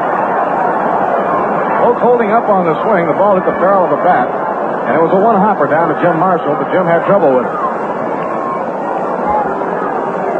He recovered in time to get Don Hoke. That brings up Don Leppert, the catcher. Leppert has fly deep to center field and grounded out third to first. He's 0 for 2 in the game. Right-hand hitter with good power. He was hitting .386 with Columbus last season when the Pirates brought him up. Now Jackson looking in to get his sign from Cannizzaro. Center fielder Johnny Demers shaded toward left center. Here's the pitch. Just off the outside edge. 1 ball, no strikes.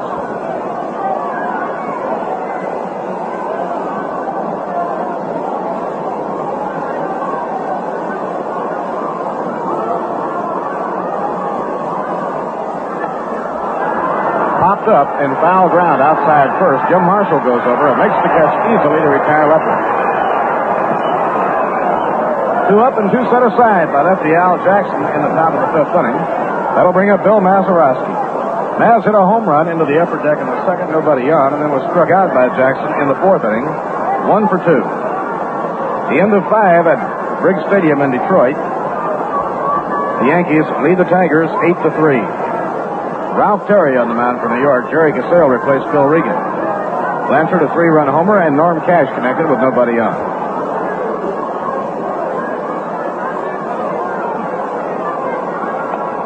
Squibbler hit on the ground down the first baseline. Marshall, a busy man, is up with it. Makes the unassisted play, and the side is up. Jackson really had Mazeroski fooled on that day. But Tim Marshall threw out one man, made an unassisted play on another, and caught a foul ball. No runs, no hits, no errors, none left on. We've come halfway at the end of 4.5 innings to score Pirates 6 and the Mets 1. Say, after you've seen all the teams in action, it's pretty easy to spot the standout player at the different positions.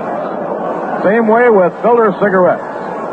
After you've smoked all 7 of the leaders, you know there's a big difference in Viceroy. Some taste so strong, you might as well not smoke a filter cigarette at all. Now the last half of the 5th inning, and the Mets have Al Jackson leading off against Vinegar Bend. Call strike on the inside corner. At the end of 7, the Phillies are leading Houston 3-0 behind Art Mahaffey. Ken Johnson hurling for Houston. Cardinals 4 and the Cubs nothing at the end of 3. He drags a bunt down the first baseline, is twisting foul, no play.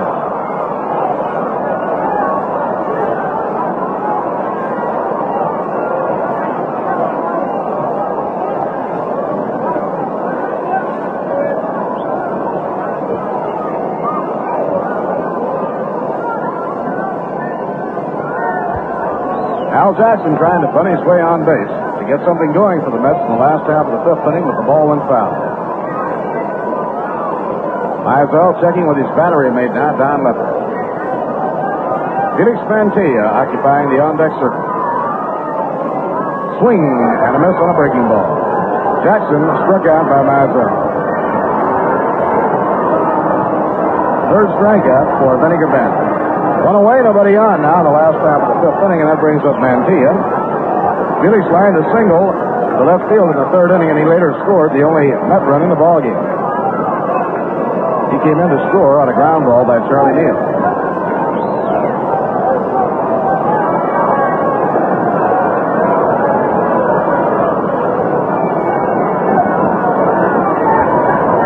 Mizell in that big windup. Here's the pitch. Inside and low, 1 ball, no strike. At the end of 4.5, Baltimore 3, the Red Sox nothing. Conley against the Orioles, Chuck Estrada. And Cleveland 6, Washington nothing at the end of 5. Ground ball bounced towards short. In comes Dick Drude. He snags the hop. Throws to Stewart, a low throw, but he digs it out of the dirt in time. 2 outs, nobody on now in the last of the 5th inning. The batter coming up will be Don Sumner. Zip has flied to center and grounded out second to first.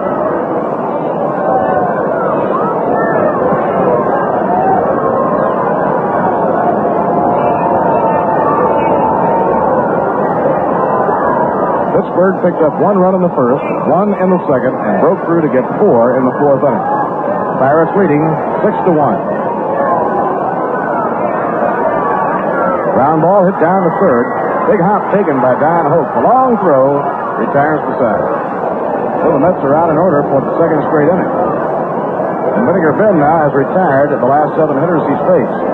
In the 5th inning, no runs, no hits, no errors, none left on.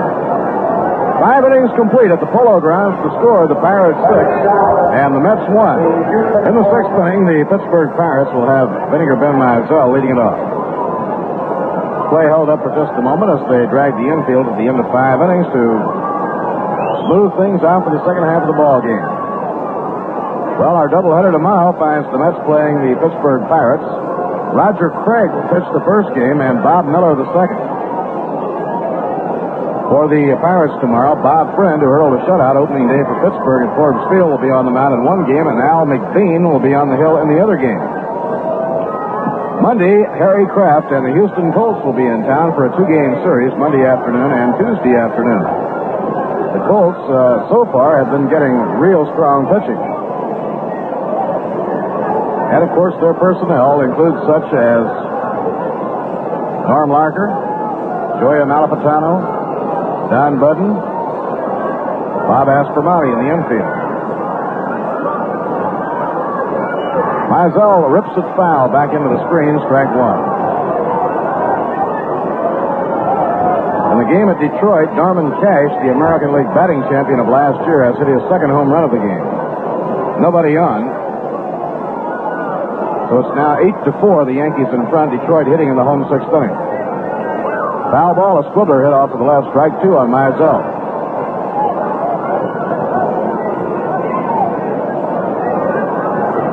After the Houston Colts come in for the 2 games, the St. Louis Cardinals come in for 2 games.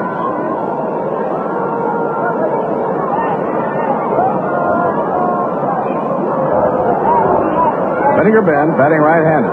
Pitched by Al Jackson. Fastball just off the outside corner. 1 ball, 2 strikes. Mizell has grounded out, pitcher to first, and drawn a walk. With 2 outs and nobody on in the 4th inning, he drew a walk from Al Jackson, and that started the 4-run outburst. Taken 2-2.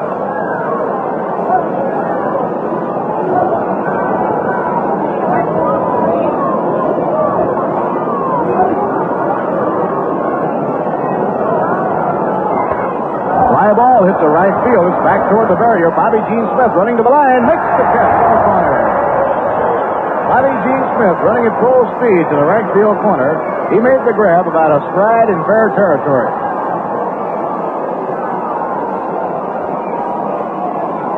One out, nobody on. Now the top of the order for the Pirates, and the hitter is Bill Burton. Burton doubled to left center field his last time up. 1 hit and 3 trips.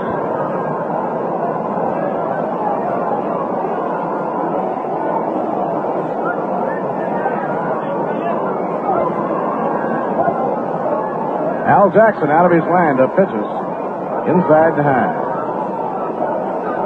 The Pirates tallied 4 runs in a hurry in the 4th inning.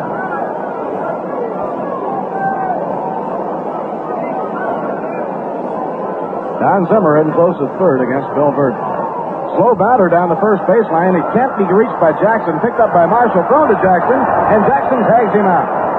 Jackson couldn't get to the base, but he was able to put the tag on Bill Burton about a stride before he hit the first base bag. That was one of those slow bounders into the no man's land. Jackson had to try and reach it. He couldn't do it. And when he waved at it and couldn't reach it, he just kept going on to first base, and Marshall got there and made the throw to it. 2 outs, nobody on. Now Dick Grote hitting second in the order. Dick has 2 for 3 going.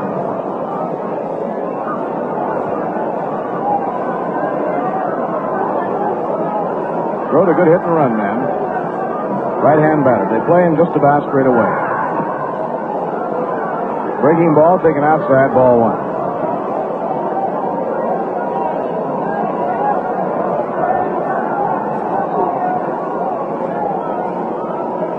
Pittsburgh 6, the New York Mets 1. We're in the top of the 6th inning. Now Jackson winds. Down comes his pitch. Ground ball slashed towards second. The offbeat hop snagged by Charlie Neal. On to Marshall, and the side is up. So for the second straight inning, Al Jackson retires the Pirates in order. No runs, no hits, no errors, none left on. Now at the end of 5 1/2 innings, the score, Pittsburgh 6 and New York Mets 1.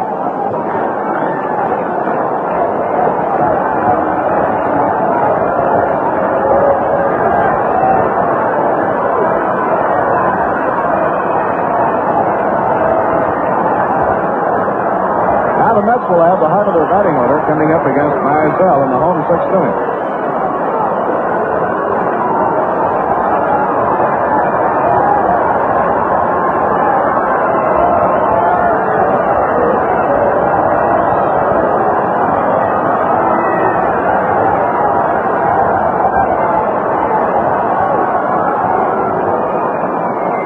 Charlie Neal has drawn a walk, grounded out short to first. Charlie came in the game hitting a .375. Vinegar Bend winds and pitches. A ground ball hit hard. A base hit down the left field line, rolling toward the corner. Neal around first, stumbles for a moment, and now must hold up. Charlie Neal went spinning around first and lost his footing temporarily. It did not appear he was going to try and stretch that anyhow because the Mets are 5 behind, and they'll be taking no unnecessary chances on the baseline. So Charlie Neal drills one between Don Hoke and the bag down the left field line. And that brings up Frank Thomas. Frank doubled in the first inning and drew a walk in the 3rd inning.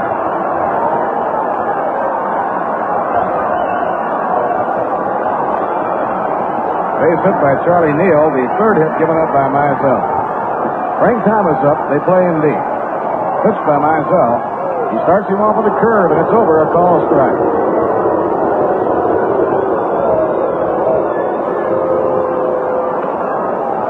Mets trying to get it going now against Vinegar Bend, the home sixth inning. Foul ball. Over toward the crowd goes down. Hokie may have a play. Can't get it. Hoke couldn't quite tell how close he was to the field box railing. He reached out and tried to catch the ball barehanded as it was headed toward the railing. But he was unable to get it. Mizell getting out in front on Frank Thomas now with a two-strike count. Bobby Gene Smith waiting on deck.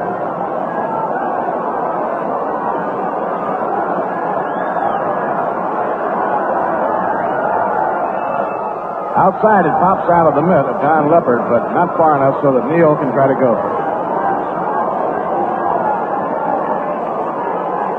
Now Harvey Haddix and Earl Francis will start warming up in the bullpen for the Pittsburgh Pirates.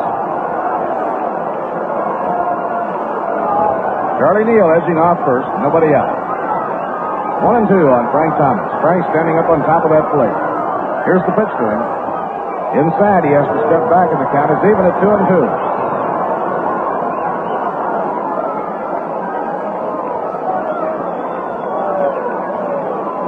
Mazeroski shaded towards second, playing Thomas to pull.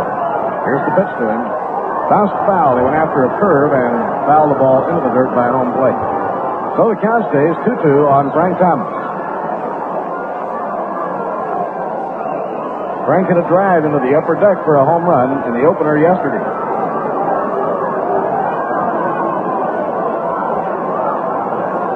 All the active National League players who came into the Polo Grounds as a visiting player, Thomas is second in home runs. Second only to Stan Musial. He holds up and the breaking ball just misses. Now the string is out, 3-2 on Frank Thomas.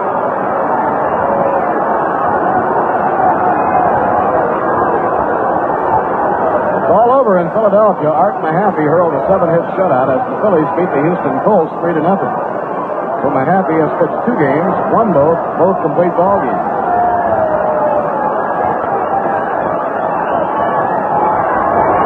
Count 3-2. The pitch on the way. A ground ball hit the shortstop, charging in his throat. Over to Mazeroski for 1. On to first. Save at first base.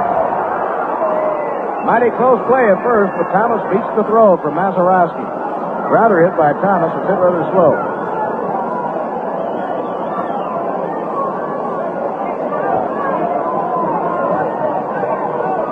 One away now, Frank Thomas on first, and the hitter is Bobby Gene Smith. Smith threw a walk in the first, and he fouled out to the catcher, Don Leppard, in the third inning, so he's 0 for 1.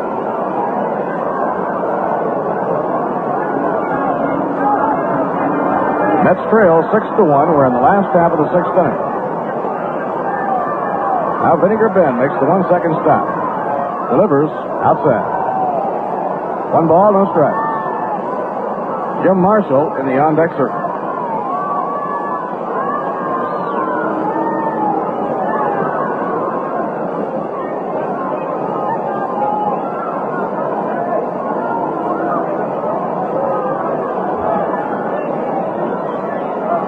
Dick Stewart back about 3 strides off the base at first. Ground ball hit back to the mound. Mizell turns. He throws to Mazeroski in time to get the force play on Frank Thomas. And that's all they can get.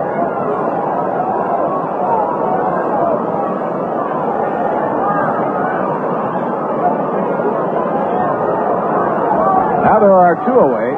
Bobby Gene Smith reaching on the fielder's choice, and Marshall is up for the first time.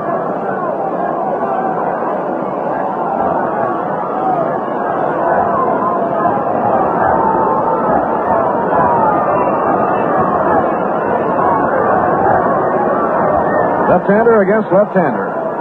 Mizell facing Jim Marshall. Strike 1 call. Fastball over. Mizell has been tough. He has given up just 1 run. The run was unearned, allowed only 3 hits.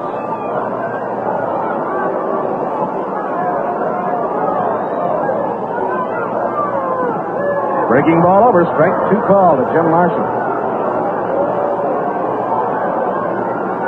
Dials doubleheader at the Polo Grounds will be starting at 2 o'clock. In all probability, Bob Friend against Roger Craig in the opener. Bob Miller and Al McBean of the Pirates pitching in the second game.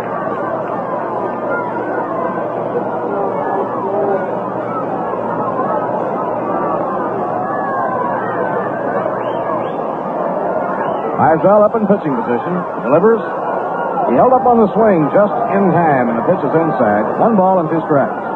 Marshall started to go after it, then had the good bat control and pulled off it.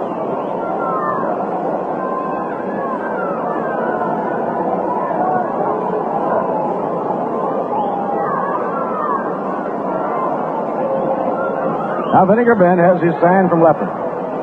Pitch to Marshall. Breaking ball that Zalo strikes him down around the knees. The count is even at 2 balls and 2 strikes. For the Mets, Johnny DeMeritt waiting on deck, hoping that Marshall can save him a stick here in the last half of the 6th inning.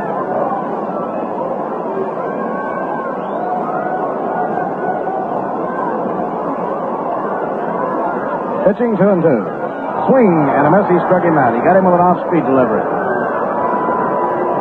Strikeout number 4 for Vinegar Bend. In the 6th inning for the New York Mets, no runs, 1 hit, no errors, 1 left on. And now at the end of 6, the score, the Pirates 6 and the Mets 1. Now all set to move in and carry the rest of the way play-by-play, Lindsey Nelson.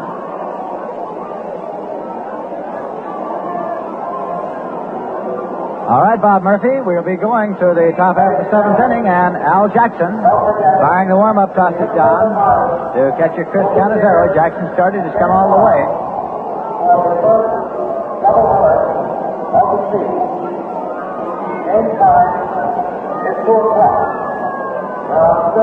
Through 6 innings of play, the Pittsburgh Pirates have 6 runs on 9 hits and no errors. The New York Mets have 1 run on 3 hits and no errors.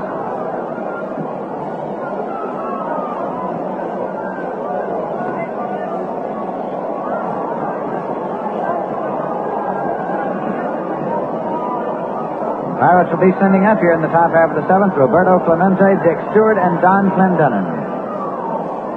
In case you have joined us along the way, the Pirates scored 1 run in the top half of the 1st inning when, with 1 out, Dick Roach singled, Roberto Clemente doubled, Stewart struck out, and then Don Clendenin singled to drive in the 1st run. In the 2nd inning, Bill Mazeroski hit a home run to account for the 2nd Pirate run. Then in the bottom half of the 3rd, for the Mets, Felix Mantilla singled, went to second on a pass ball, moved to 3rd on an infield out, and scored on Charlie Neal's infield out. That made the score 2-1 at that point. But then the Pittsburgh Pirates got 4 runs after 2 out in the top of the 4th to make the score 6-1, and that's where we are right now. Roberto Clemente, 3 for 3 up there now, right-hand batter. Al Jackson, the left-hander, winds and fires low for ball 1.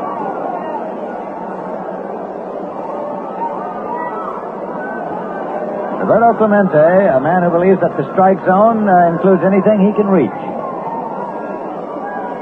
Pitch it low for ball. 2-0 the count. He can hit him off of 1 foot, sometimes hits him with both feet out of contact. He goes for the baseball.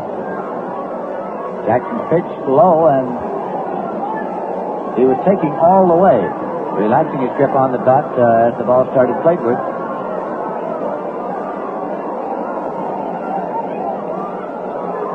It's a 3-0 pitch, and he takes ball 4. So Jackson has walked Clemente on 4 pitch balls.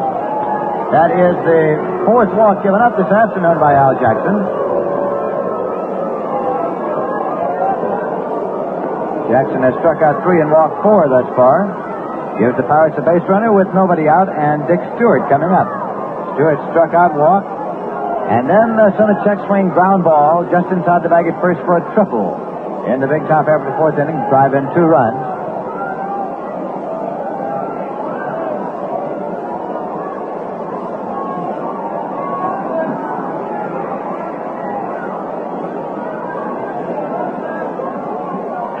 There's a foul ball off the bat of Dick Stewart. Retrieved out there by Chris Canizero. Ball is inspected by umpire Ed Sudol behind the plate and fired on out to Al Jackson.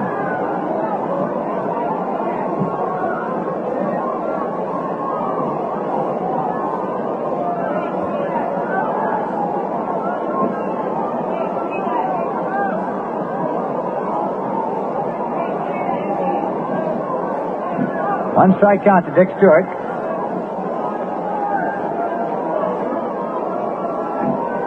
As the pitch outside, throw to first, not in time. Canizero firing it down to Jim Marshall, but Roberto Clemente got back safely. Action again in the New York Mets bullpen as Craig Anderson, the right-hander, is warming up. Right-hander Craig Anderson warming up now.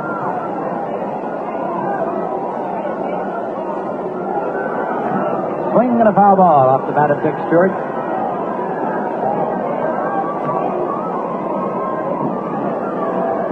It's 1 ball and 2 strikes, and umpire Ed Sudol behind the plate.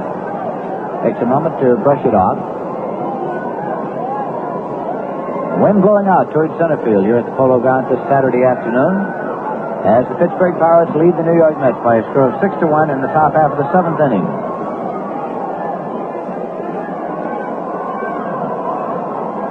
Here's a 1-2 pitch to Dick Stewart. High and away, it's ball 2. It's 2-2 now.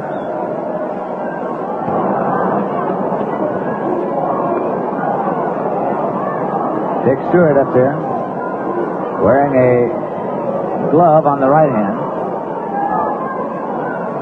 Fouls it off and out of play. So the count holds at 2 balls and 2 strikes to Dick Stewart. Don Clendenin is on deck now. Al Jackson rubbing up the baseball. Al was 26 years old last Christmas Day.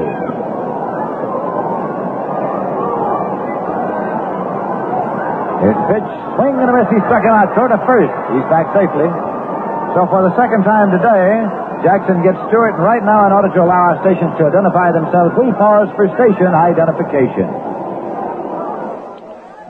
WABC, AM and FM, New York.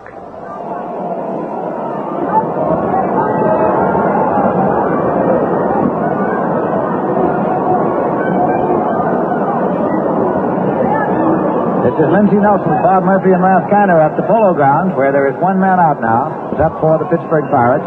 Roberto Clemente is the base runner at first, takes his lead there. Jim Marshall, the first baseman, holding defensively against the runner. Al Jackson delivers outside for ball 1. 0-1 the count. Don Clendenin, who during the off-season is a school teacher in Atlanta, Georgia. Last year was first baseman and an outfielder with the pennant-winning Columbus Jets. The International League. He was in the International League All-Star team. An off-speed pitch going outside. 2-0 the count now. As Clendenin looks down to Frank Osiak, the coach at third. Get a sign. The Pirates managed by Danny Murtaugh, who now is in point of service. Second senior manager in the National League. Only Walter Austin of Los Angeles has managed his club in the National League longer than Danny Murtaugh. Swing and a miss.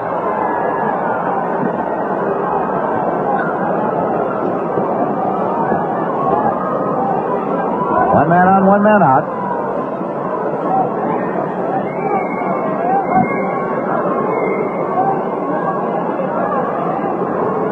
Roberto Clemente takes his lead at first. Jackson stretches and delivers. It's in there for a called strike. It's 2-2 now to Clendenin. Clendenin in that Pittsburgh lineup today in place of Bob Skinner in left field. Of course, he's a right-hand batter, and Danny Murtaugh wanted to get him in there against the left-hander Al Jackson, although he expects a great future for Clendenin. 2-2 pitch. Swing and a miss. Strike him out. So Al Jackson has struck out Stewart and Clendenin consecutively. That is strikeout number 5. And we'll bring up Don Hope. Hope walked, hit into a double play, and grounded out first base to the pitcher covering.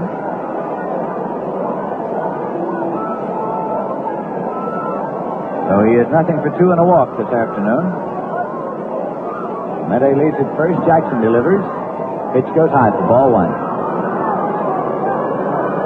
Tomorrow afternoon, a doubleheader here at the Polo Grounds, getting underway at 2 p.m. The Pittsburgh Pirates and the New York Mets in the first big Sunday doubleheader of the 1962 baseball season.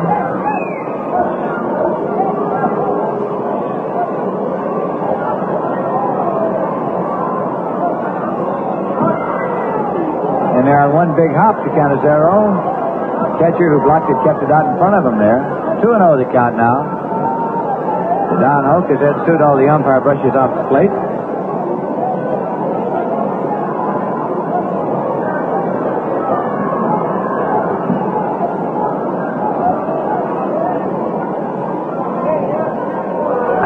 Here's a ground ball going to second base. Charlie Neal left with it. Placed to Mancia for the force there. That retires the side.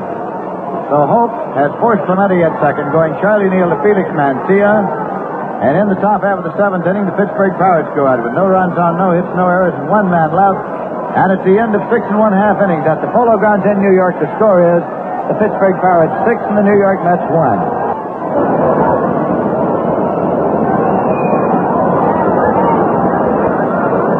We'll be going now to the bottom half of the seventh inning, and the New York Mets will be sending up John DeMeritt, center fielder. Baseball fans, as you know, are great souvenir collectors, and the brand new yearbook of the brand new Mets is on sale in the ballpark, and also may be obtained by mail for 50 cents. Write Mets Yearbook, Polo Grounds, New York, 39, New York. Now playing left field is Howie Goss. Howie Goss is playing left field for the Pittsburgh Pirates. Another of the young outfielders that the Pittsburgh Pirates have on hand, Howie Goss, G-O-S-S. Here's the pitch to DeMeritt at the plate, and it goes high for ball one.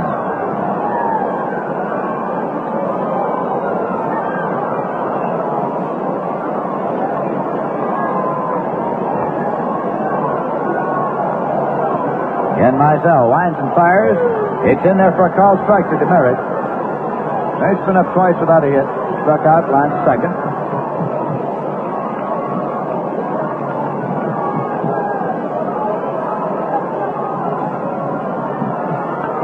He has a fly ball going to center field. Bill Burden ranges over.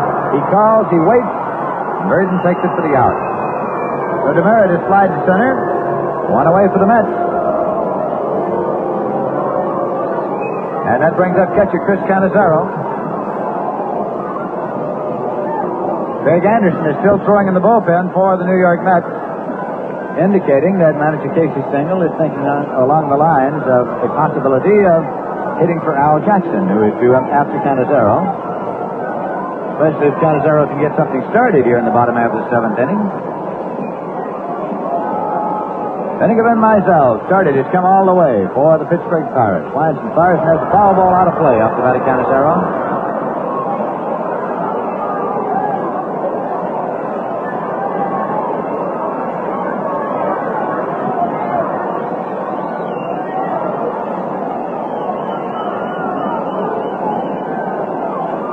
Strike one count with one man out and nobody on base. Mizell looking in to get the sign from Don Leffert.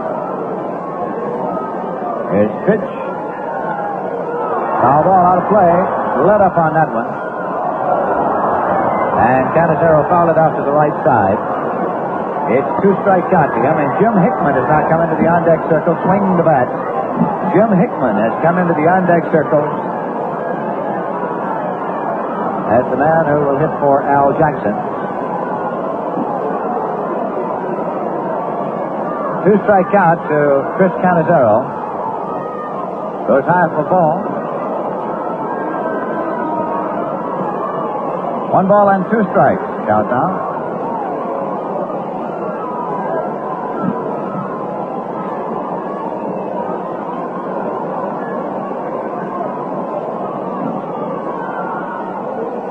Pitches inside for ball. It's 2-2. Canizero has been up twice and grounded out both times. Grounded out third to first and short to first.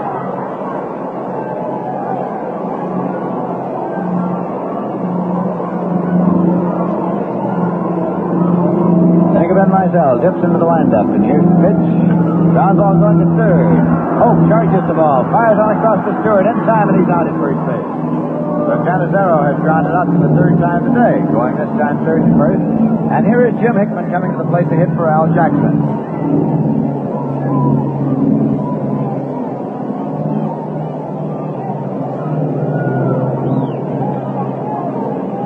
Jim Hickman batting for Al Jackson.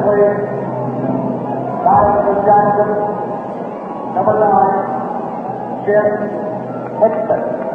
Number 9. Craig Anderson still throwing in the bullpen for the New York Mets. Meisel's pitch comes in low for ball one. Jim Hickman is a right-hand batter, tall, thin fellow that the Mets selected off the roster of the St. Louis Cardinals in the expansion draft. Played at Portland last year. Pitch is outside for ball. In Florida during spring training, he showed the Met management that he can field the position very well, has a gliding stride, speed that's good enough, has a good arm from the outfield. Now the question to determine is whether or not he can hit Major League pitching. 2 balls and no strikes to count. Meisel deals. It's in there for a call strike. 2-1.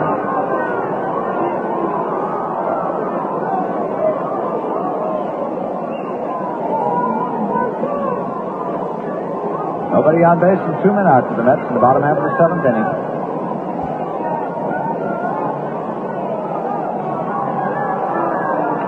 It's a ground ball foul down past Solly Hemus, coaching at third for the Mets. The ball is being run down by Bill Jakowski, the umpire at third base. The count is 2-2 now to Jim Hickman.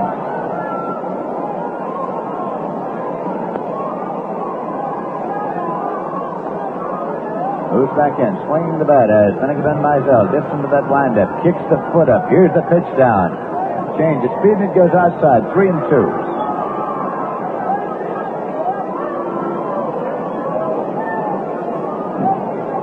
3 balls and 2 strikes, says umpire Ed Sudol.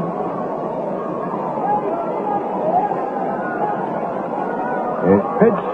This one is a fly ball to left field. Going back is Dick Gross to shortstop in short left. He calls, he waits, and he takes it to the out that retires the side. So Hickman batting for Jackson. Popped out to Dick Gross, who took it to short left. The Mets are down in order in the bottom of the 7th with no runs on no hits, no errors, and nobody left. And at the end of 7 full innings of play at the Polo Grounds, the score is the Pittsburgh Pirates 6 and the New York Mets 1. New pitcher in the ballgame now for the New York Mets, Craig Anderson. Craig Anderson, a right-hander, selected by the Mets off the roster of the St. Louis Cardinals. Pitching now for the New York Mets in relief of Al Jackson, who went for 7 innings, gave up 6 runs on 9 hits, struck out 5 and walked 4.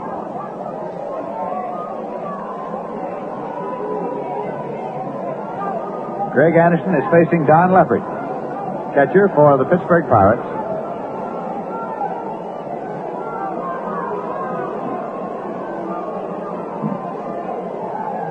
Anderson dips into the windup. The first pitch to Leppert.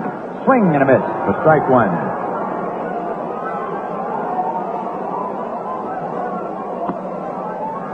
Don Leppert's been up 3 times today. Flied to center, grounded out third to first, and fouled out to first base. Nothing for 3 officially. Sidearm pitch, and here's a fly ball. Going back to second base, Charlie Neal, the second baseman in short center, calls and makes the catch. 1 away. Leppert is popped to Charlie Neal, who took it in short center field. And that brings up Bill Mazeroski.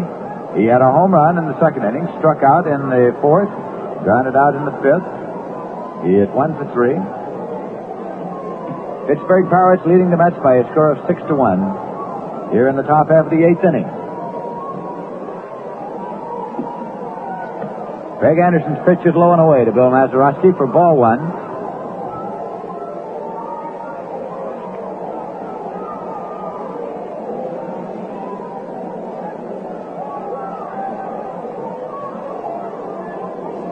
Anderson pitched winter ball and came to Miller Huggins Field in St. Petersburg at the start of the training season in excellent condition. As a sidearm pitch and as a drive going foul into the upper deck, just missing the pole up there. As Bill Mazeroski got a hold of that one well out in front and pulled it a little too far into the upper deck, but a foul ball. So the count to him is 1-1.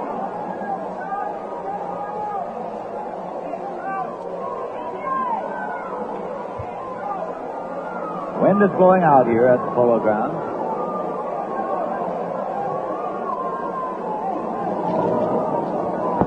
Craig Anderson looking in now to Chris Canizero to get the sign. As it dips into the windup. Sidearm pitch and there's a little nub ground ball on the third baseline. Could be trouble. Craig Anderson has it close to first. He is safe at first base.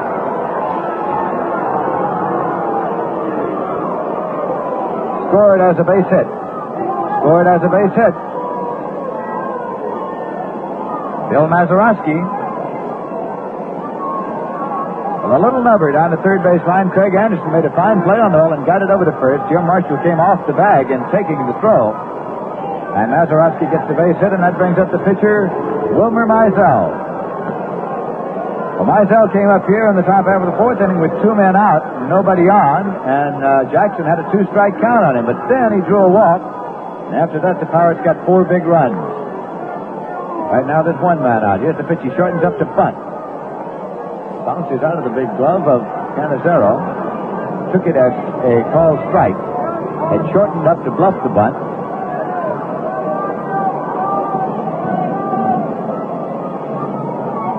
Craig Anderson now on the rubber, looking in to get the sign. Into the stretch is Mazeroski. Takes his lead at first. Here's the pitch. He's shortened up. It's in there on 1 short hop. Goes as a ball low. Mizell had shortened up to bunt the ball. Pirates have a 6-1 lead, and with 1 man out. Twice have had the pitcher squared around to sacrifice. Don Zimmer in on the edge of the grass at third base defensively for the New York Mets. Here's the pitch. Puts it out in front of the plate. Canizero has it. Going to second, the snap throw. And he's out at second base. Canizero can snap the throw, and he did, and just got Mazeroski. It was taken by Mancia as Neal, the second baseman, had gone to first to cover with Marshall charging on the play. So Mizell is charged with a time at bat as his attempt to sacrifice is unsuccessful. Mazeroski's going out 2-6 if you're scoring. Time taken out while Mizell gets the jacket on. And that will bring up Bill Verdon, the leadoff man, who's been up 4 times, has 1 hit. Struck out, grounded out to first, doubled and later scored, and grounded out to first base for the pitcher covering and taking the toss.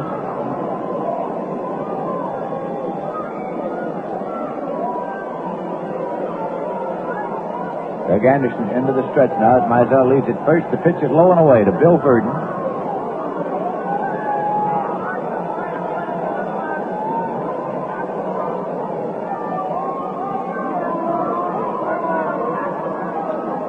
Ball 1 to count. Dick Grote is in the on-deck circle now for the Pittsburgh Pirates.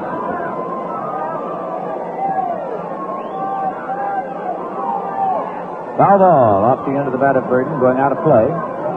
So the count to him is 1 ball and 1 strike.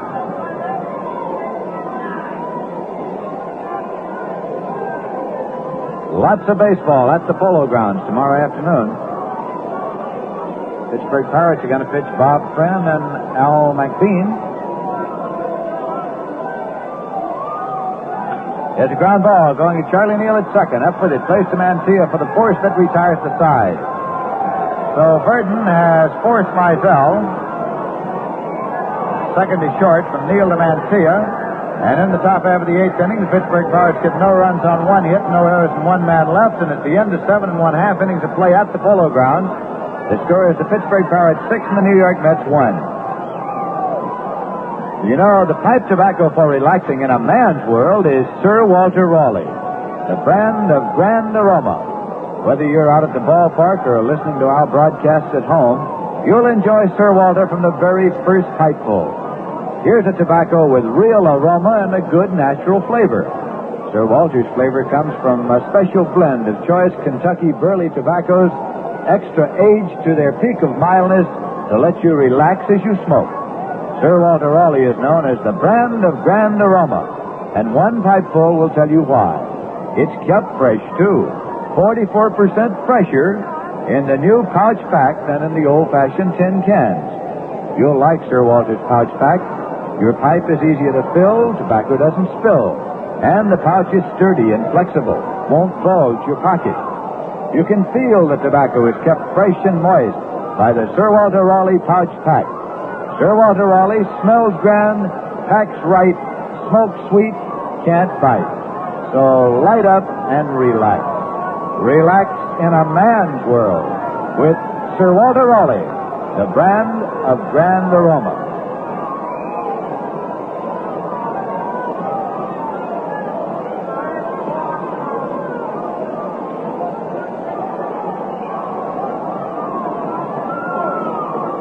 We're going now to the bottom half of the 8th inning, and the New York Mets will send up the top of their batting order: Felix Mantilla, Don Zimmer, and Charlie Neal. Vinegar Ben Mizell, Wilmer Mizell from Vinegar Bend, Alabama. The starting pitcher for the Pirates has been in there all the way and has given up only 3 hits to the New York Mets. Frank Thomas had a double in the first inning. Felix Mantilla had a single and scored the only Met run in the 3rd inning. And Charlie Neal had a single in the 6th inning. And that's been that as far as Mizell is concerned. He's been tough for the Mets. Mantilla, right-hand batter, facing the left-hander Mizell. And here's a drive down the left field line. It is a foul ball into the lower deck. Missing by just a very few feet. Mantilla hitting it out in front, pulling it a little too far into the lower deck, right down the left field line. Well, I'll say one thing about the fans who've turned out at the Polo Grounds these past 2 days. They are baseball fans because they've hung in there and they've been enthusiastic about everything that's happened. Vinegar Ben Mizell winds and fired, and he is hit by a pitch ball. Mantilla hit in the back, fairly unhurt. He slips the bat aside and goes on down to first. It was an off-speed pitch. So Mantilla, hit by pitcher, goes to first base. That brings up Don Zimmer. Been up 3 times, not a hit. Flies to center, grounded out second to first, grounded out short to first.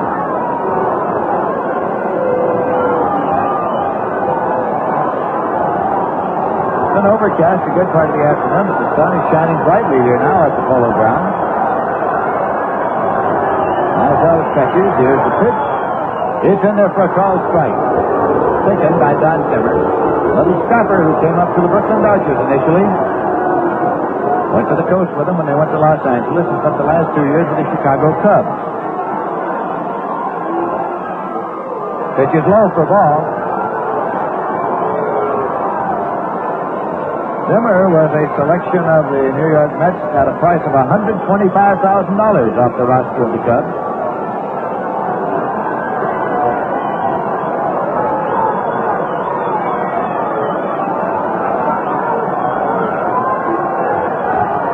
That pitch is in there for a called strike. 1-2 now to Don Zimmer.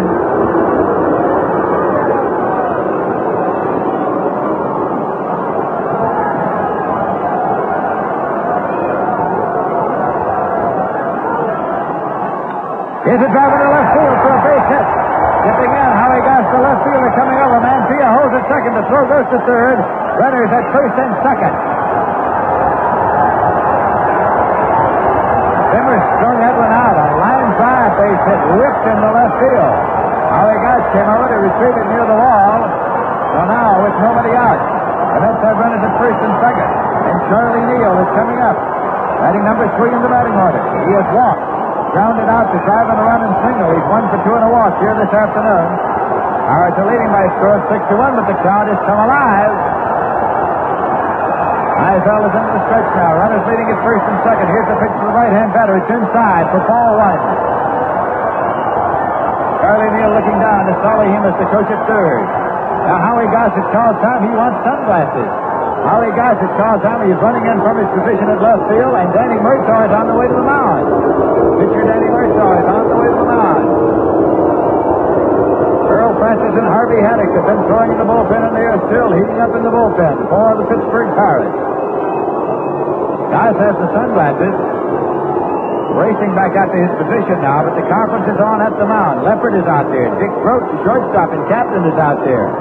Danny Murtaugh is out there.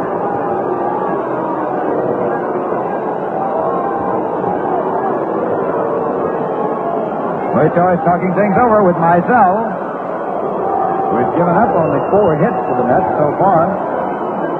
Only 1 extra base hit. That was the double by Thomas in the first inning. He's been tough for him. He struck out 4 and walked only 2. His control's been fine.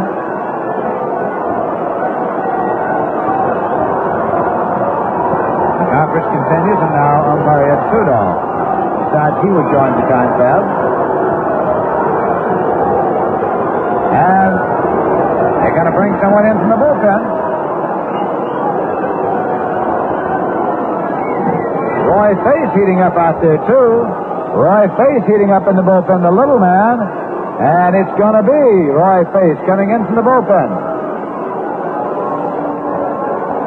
That's the little fireman that the Pirates get a lot of mileage from, and he is walking in now from the bullpen, located here, the visitors' bullpen, down in left center field. So Mizell leads with nobody out in the bottom half of the 8th inning. So he has pitched 7 innings, in which he has given up 1 run. On 4 hits, he has struck out 4 and walked 2. That is the book. Pitched 7 innings, in which he has given up 1 run. On 4 hits, he has struck out 4 and walked 2. That is the book. On Wilmer David Mizell. And forkballer Roy Face, taking his time walking in.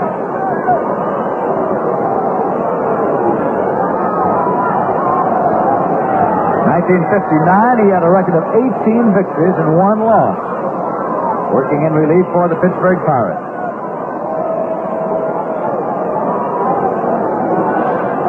Of course, he's coming in here now to try to save this one for Wilmer Mizell.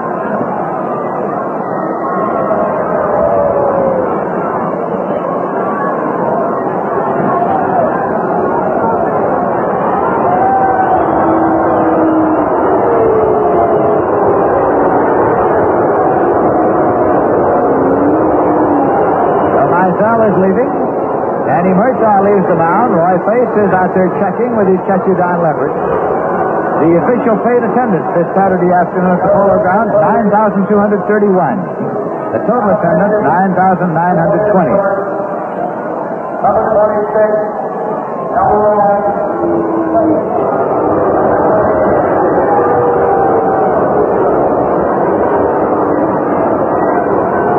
Face, now the pitcher. His name is Elroy, but he, a couple of years back, let it be known that he would much prefer to be called Roy. So we make every effort to comply with his wishes. However, since he was known as Elroy so long, it sometimes slips out the other way.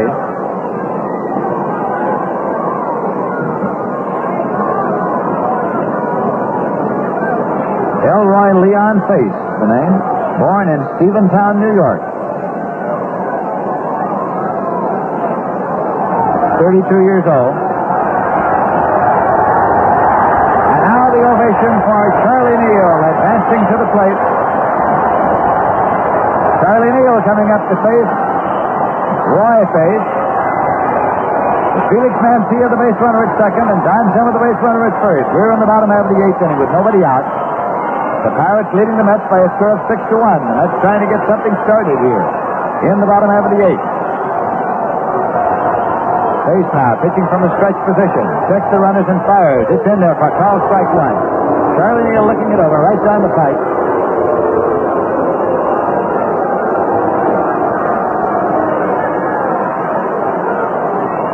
Again, runners take their leads at first and second. The pitch. This is knocked up to the right of the plate. Out of play. Foul ball.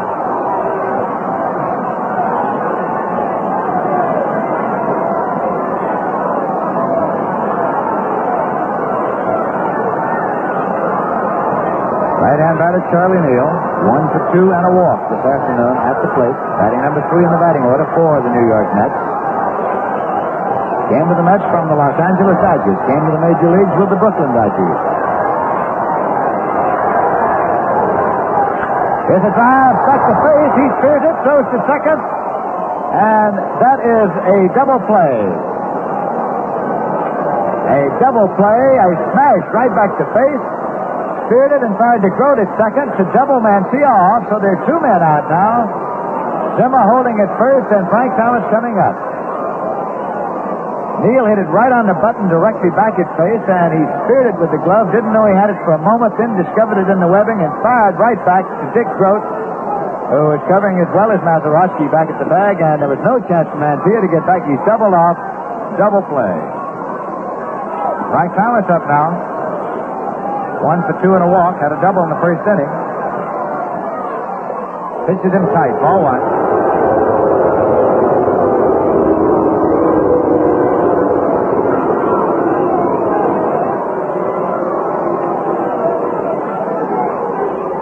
One ball and no strike to count to Frank Thomas. John Zimmer, the base runner at first, and 2 men out for the Mets in the bottom half of the 8th inning. Here's a drive, and it's going into left center field. Bill Burden is coming on now. Underneath, waiting, and Burden makes the catch for the out that retires the side as Thomas flies to center. In the bottom half of the eighth inning, the Mets go out with no runs on one hit. There were no errors and one man left. And at the end of 8 full innings of play, the score is Pittsburgh Pirates 6, the New York Mets 1. And right now, in order to allow our stations to identify themselves, we pause for station identification. This is WGY 810 on your radio dial, the General Electric station, Schenectady. This is Lindsey Nelson with Bob Murphy and Ralph Kiner at the Polo Grounds in New York, where we're going now to the top half of the 9th inning. Craig Anderson, the pitcher, working in relief of Al Jackson. Jackson went for 7 innings, in which he gave up 6 runs on 9 hits, struck out 5 and walked 4. In tomorrow's doubleheader, the Pittsburgh Pirates have indicated they'll pitch Bob Fenn and Al McBean, and the New York Mets have indicated they'll pitch Roger Craig and Bob Miller.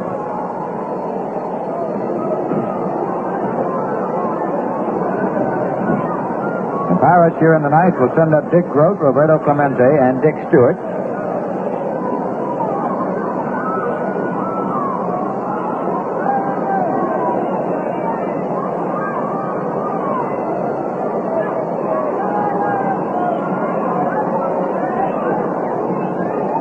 Brand new Houston Colt 45s will be in for afternoon games on Monday and Tuesday, and then the St. Louis Cardinals, led by Stan Musial, will be in here for games Wednesday and Thursday afternoon. Here's the first pitch to Dick Grote. It goes low for ball 1.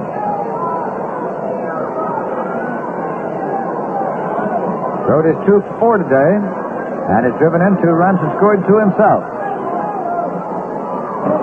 Pitch it down low for a ball. Dick Grote back in the Polo Grounds, where he broke in Major League Baseball with the Pittsburgh Pirates, came right off the campus of Duke University and played his first game here in New York. 2 balls and no strikes. He was an All-American basketball player in college. Fouls this one off. It's 2-1.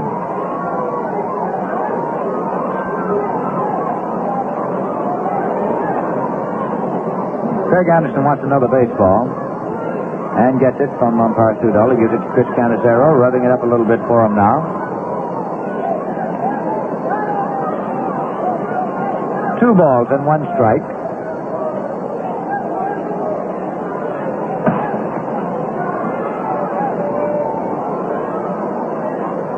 Craig Anderson looks in to get the sign from Canizero, winds and fires. That's when it popped up behind the plate. Canizero can't get to it, gives it a run and then stops. It's out of play.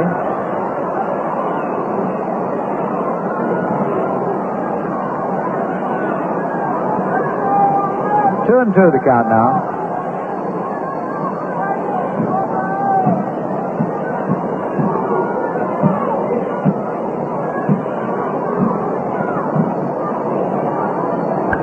Here's a fly ball to center field. John DeMeritt ranging back. He's underneath now waiting, and DeMeritt hauls it down to the out. But Dick Grote has flied to center, and that brings up right-hand batter Roberto Clemente. Clemente's had a big day. He's 3 for 3 in a walk. He doubled, he singled, he doubled and scored and then walked. Last year, the leading batter in the National League, Roberto Clemente.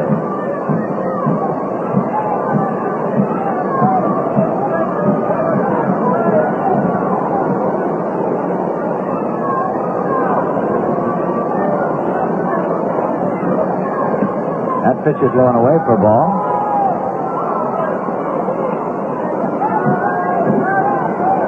Clemente stays loose in that batter's box.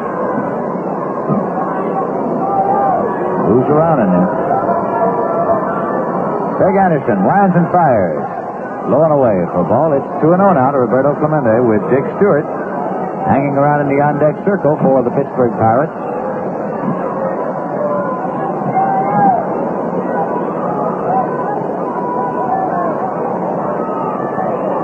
Ken McKenzie and Bob Moorhead throwing in the bullpen for the New York Mets. Swing and a miss. It's 2-1 now.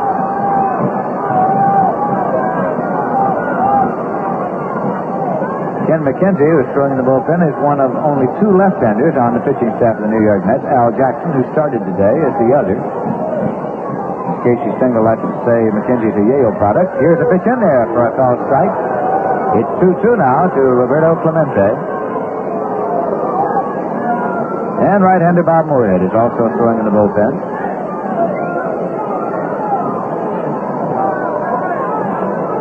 One man out, nobody on base for the Pirates, batting in the top half of the ninth inning. Craig Anderson delivers outside for a ball, so the count is full to Clemente. 3 balls, 2 strikes.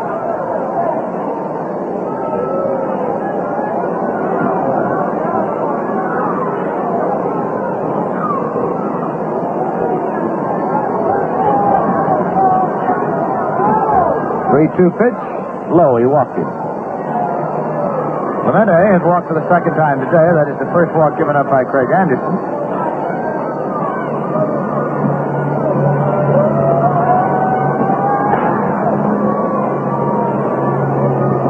And brings up Dick Stewart, the first baseman who struck out, walked, tripled, and struck out. The triple was a check swing ground ball just inside the bag at first. It went all the way down into the corner and had to be run down by Gil Hodges, who was playing first base at the time. It drove in 2 runs, 2 damaging runs as far as the Mets cause was concerned. Clemente leads at first base. It's Craig Anderson on the mound, checks into the stretch and the pitch. This one is popped up to the infield. Jim Marshall now in foul territory at first base, takes it for the out. No advance by Clemente at first. As Stewart is fouled out to the first baseman. Coming up is Howie Goss, a left fielder. This is the first time up for Goss. Don Clendenon started in left field. He was 1-4 and drove in a run this afternoon. Clendenon was. Goss is right-hand batter.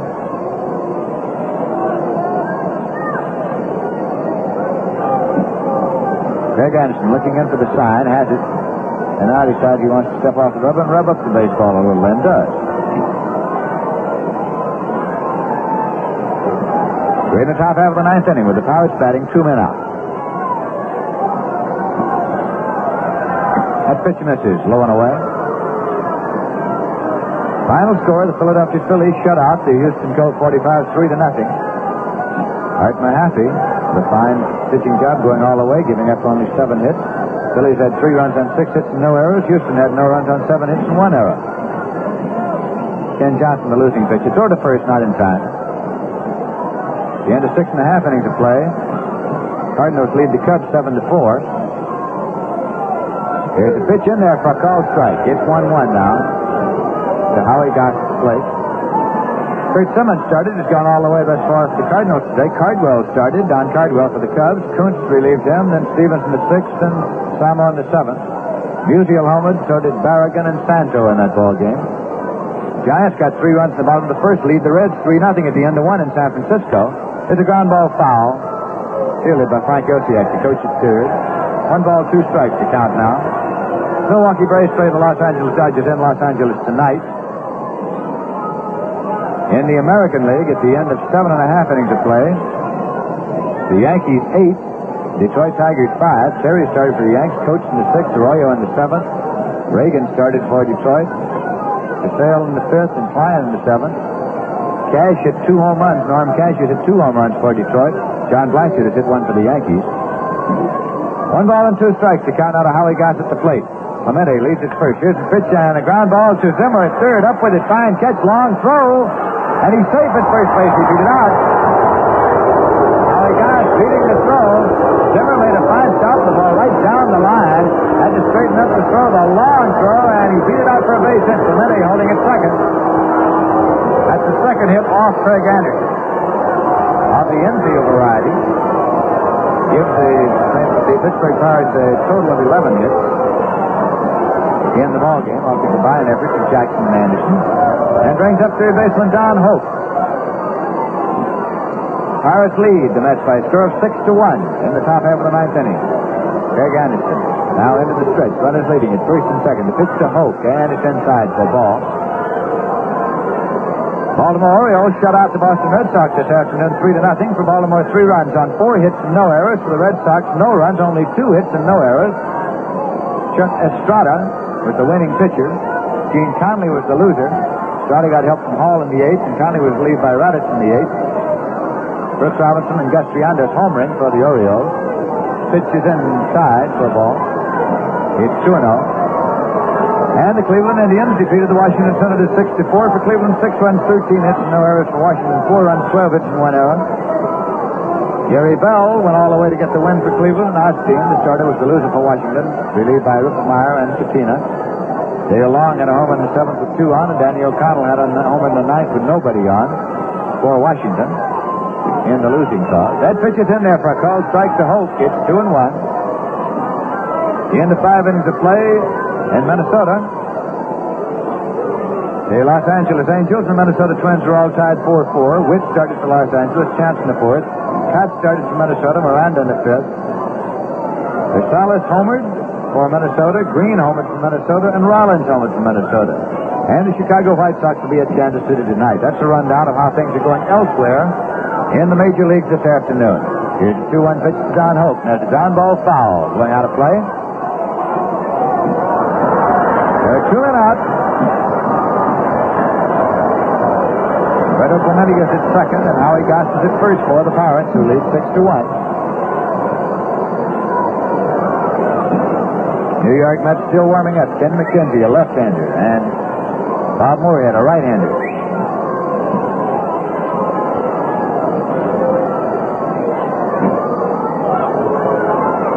Craig Anderson checks the runners. Here's the pitch. Inside. So the count is full, 3-2. And the carousel will be turning. 3-2, 2 outs. Runners on first and second will be off for the pitch.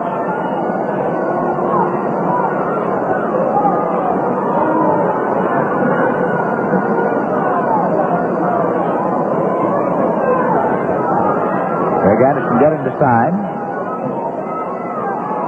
Runners taking their leads at first and second. They're in motion. Here's the pitch. Outside, he walked him. Second one given up this inning by Craig Anderson. Loads up the bases with 2 men out and brings up catcher Don Leppard. Leppard's been up 4 times without a hit. Fly to center. Grounded out third to first. Fouled out to first and up to second.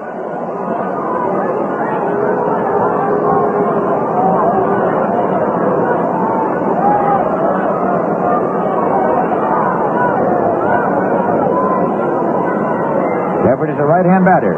Facing right-hand pitcher Craig Anderson. Clemente's the base runner at third. Howie Goss the base runner at second. Don Hope the base runner at first. Anderson works straight away. Swing and a miss by Leppard, and it's strike 1.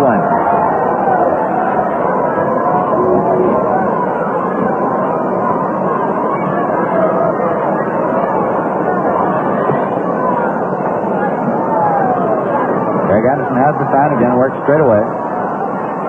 Sidearms him. High for ball. It's 1-1.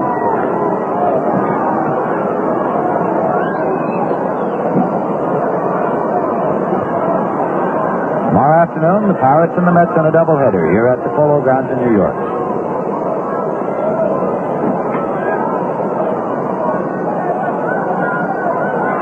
The pitch is outside for ball. 2-1.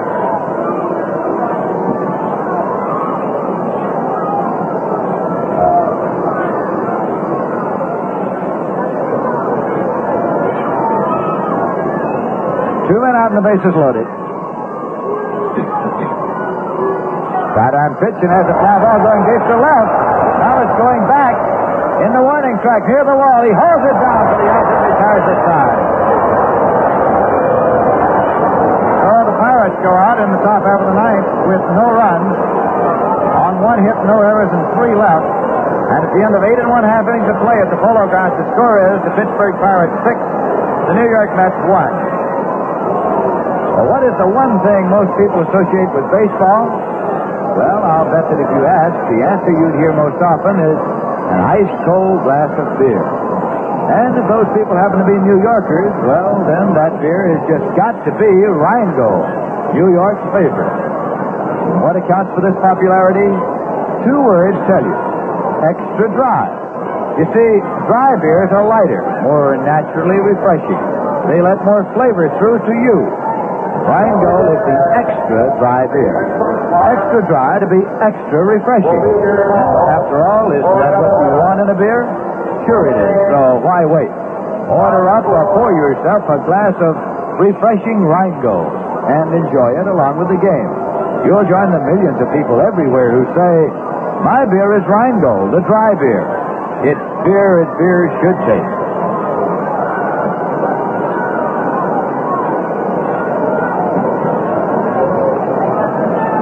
We're going now to the bottom half of the ninth inning. With the Pirates leading 6-1, the New York Mets will send up Bobby Gene Smith, Jim Marshall, and John DeMeritt.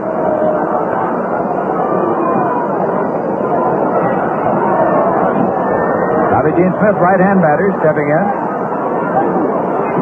Nothing for 2 and a walk today.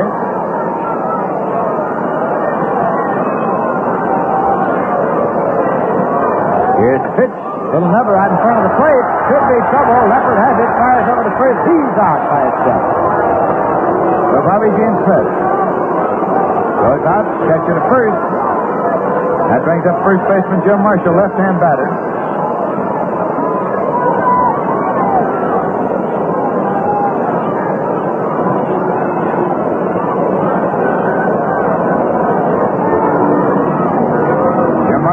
For his second time today. Gil Hodges started the ball game, was up twice without a hit. Lead by Marshall, has been up one time and struck out. Roy Face winds and fires outside the ball. Face working in relief of Vinegar Ben Mizell and trying to save the ball game for him. Mizell worked 7 innings and gave up only 1 run on 4 hits. Pitch goes high. It's ball 2 to Jim Marshall.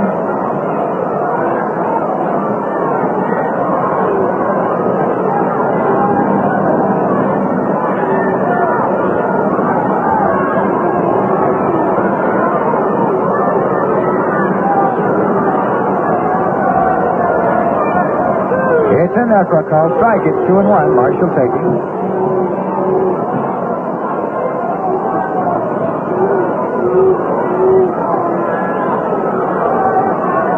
Roy Face now into the windup, and the pitch sails high for ball 3. It's 3-1 now.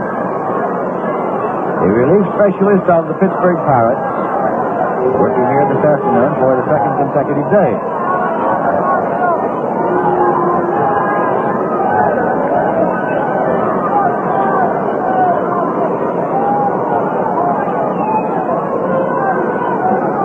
Three balls and 1 strike to count to Jim Marshall. He takes a call strike 2. It's 3-2. Then started moving after another touchdown towards first. But with callback. So the count is full to him now. 3 balls and 2 strikes.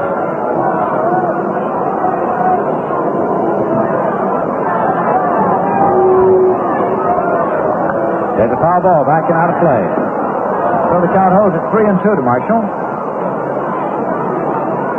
Roy Face goes to the rotten bag. And Ed Boucher has moved out to the on-deck circle. Ed Boucher is moved out as a hitter for John DeMeritt. Boucher is a left-hand batter. DeMeritt's right-handed. We have a right-hand pitcher out here, Roy Face. Here's 3-2 pitch to Marshall. This is one going deep to right field. Chase back by committee. It's in there for a home run. A home run for Jim Marshall. Teed off on a 3-2 pitch, drove it into the lower deck.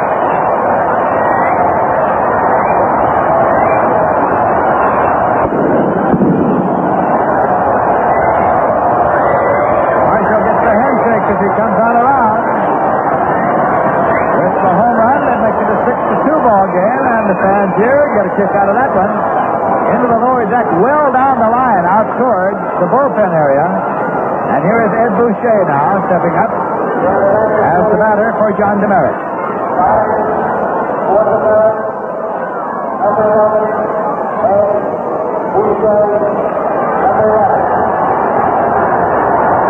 Boucher, B-O-U-C-H-E-E, left-hand batter.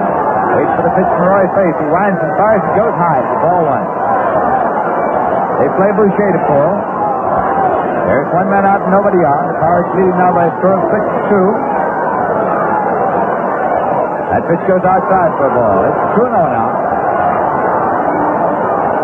Now Gus Bell has moved into the on-deck circle to hit for catcher Chris Canizaro. Gus Bell, left-hand batter. The on-deck circle now. Here in the bottom half of the 9th inning at the Polo Ground. Roy Face is taking a moment to massage the baseball.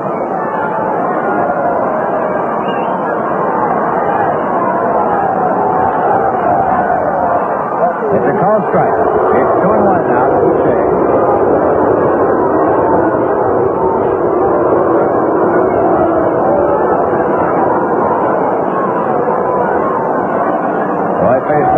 pitcher, Don Lefferty, gets the sign. Has it, dips into the windup. Here's the 2-1 pitch to Boucher. Swing and a foul ball back onto the screen and out of play.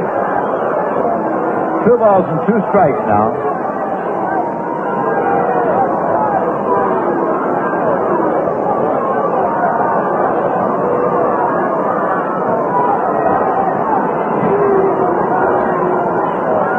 Count is evened up and leveled off now to Ed Boucher. Face again is set to work. Pitch is in there for a call, strike 3. That one tipped in. That is the first strikeout credited to Roy Faith.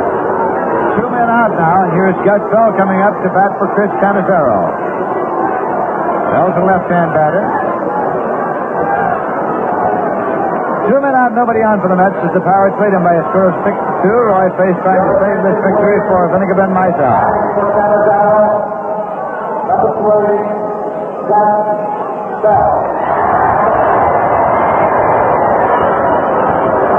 Gus Bell steps into the batter's box. Roy Faith towing the rubber, looking in to get the sign as it dips into the windup. Pitch is on the way, and foul ball going off the end of the bat as Gus Bell tried to turn out of the batter's box and fouled it off. Did not swing, but the ball hit his bat as he turned out and was fouled off out of play. So it is strike 1 to Gus Bell.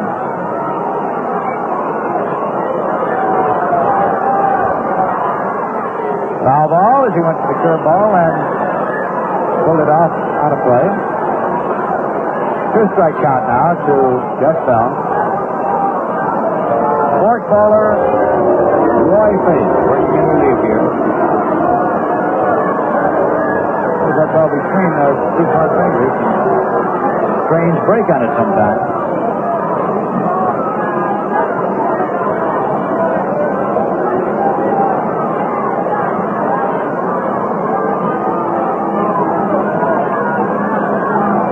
Two-strike count to Bell, a left-hand batter. At right-hander Roy Faith winds and fires, and there is a ground ball foul. Out of play, down the first base line.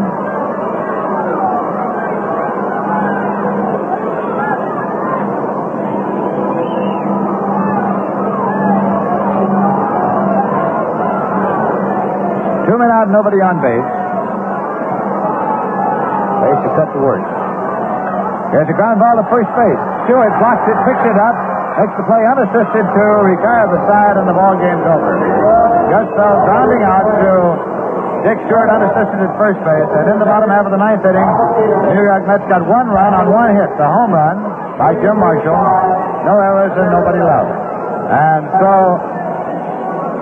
the Pittsburgh Pirates win the ball game in the Polo Grounds in New York. We'll have the final summary and the totals in just a moment. Right now, the final score of the ball game is Pittsburgh Pirates 6 and the New York Mets 2. You know, you've heard us say it's beer as beer should taste. Well, think of that for a minute. Isn't that what you want in a beer? Don't you want a beer that's refreshingly dry to the taste with a flavor that's brisk and bright and clean, clear through? Well, that is Rheingold. Rheingold is brewed to be just that. Brewed of the choicest ingredients, brewed the long, slow, costlier way. Rheingold is everything you look for in beer. And dry tells you why. Yes, extra dry means Rheingold's a better beer. It's a wonderful beer. And extra dry means Rheingold beer is more refreshing. And the more refreshing a beer is, the more you are going to enjoy it. So, enjoy fine, cold Rheingold beer along with the game. Join the millions who have made Rheingold New York's largest selling beer. Well, here at the Polo Grounds, the Pittsburgh Pirates have defeated the New York Mets by a score of 6-2. And here are the final totals. For Pittsburgh, 6 runs on 11 hits and no errors. For the New York Mets, 1 run on 5 hits and no errors. The winning pitcher, Vinegar Ben Mizell, and the losing pitcher, Al Jackson. Pittsburgh got out in front of the ball game early as they scored 1 run in the top half of the first inning. When Dick Roach singled, Roberto Clemente doubled, and after Stewart struck out, Don Clendenin singled, drive in the run. They got another one in the second inning when Bill Mazeroski hit a home run into left field, the only Pittsburgh homer of the day. And then the Mets came on to score 1 in the bottom half of the third inning when Mantilla singled. Went to second on a pass ball, moved to third on an infield out, and scored on Charlie Neal's infield out. That made it a 2-1 ball game at that point. But then with 2 men out and 2 strikes on Mizell in the top half of the fourth, Jackson walked the opposing pitcher. Then Bill Verdon doubled, Dick Groat single, Roberto Clemente doubled, Dick Stewart tripled, and the Pittsburgh Pirates had 4 runs on 4 hits to go out in front by a score of 6-1. And then in the bottom half of the ninth, as you know, Jim Marshall homered to make it a 6-2 ball game, and that's the way it was. So the Pirates win it for the second consecutive day, and that wraps up another New York Mets game. Sure hope you enjoyed it. Rheingold certainly enjoyed bringing it your way. Looking at our schedule, we see that the Mets face the Pittsburgh Pirates tomorrow afternoon in a doubleheader here at the Polo Grounds starting at 2 p.m., and we'll all be on hand to bring you the action. This broadcast came to you through the courtesy of Liebman Breweries, brewers since 1837, and the Brown and Williamson Tobacco Corporation.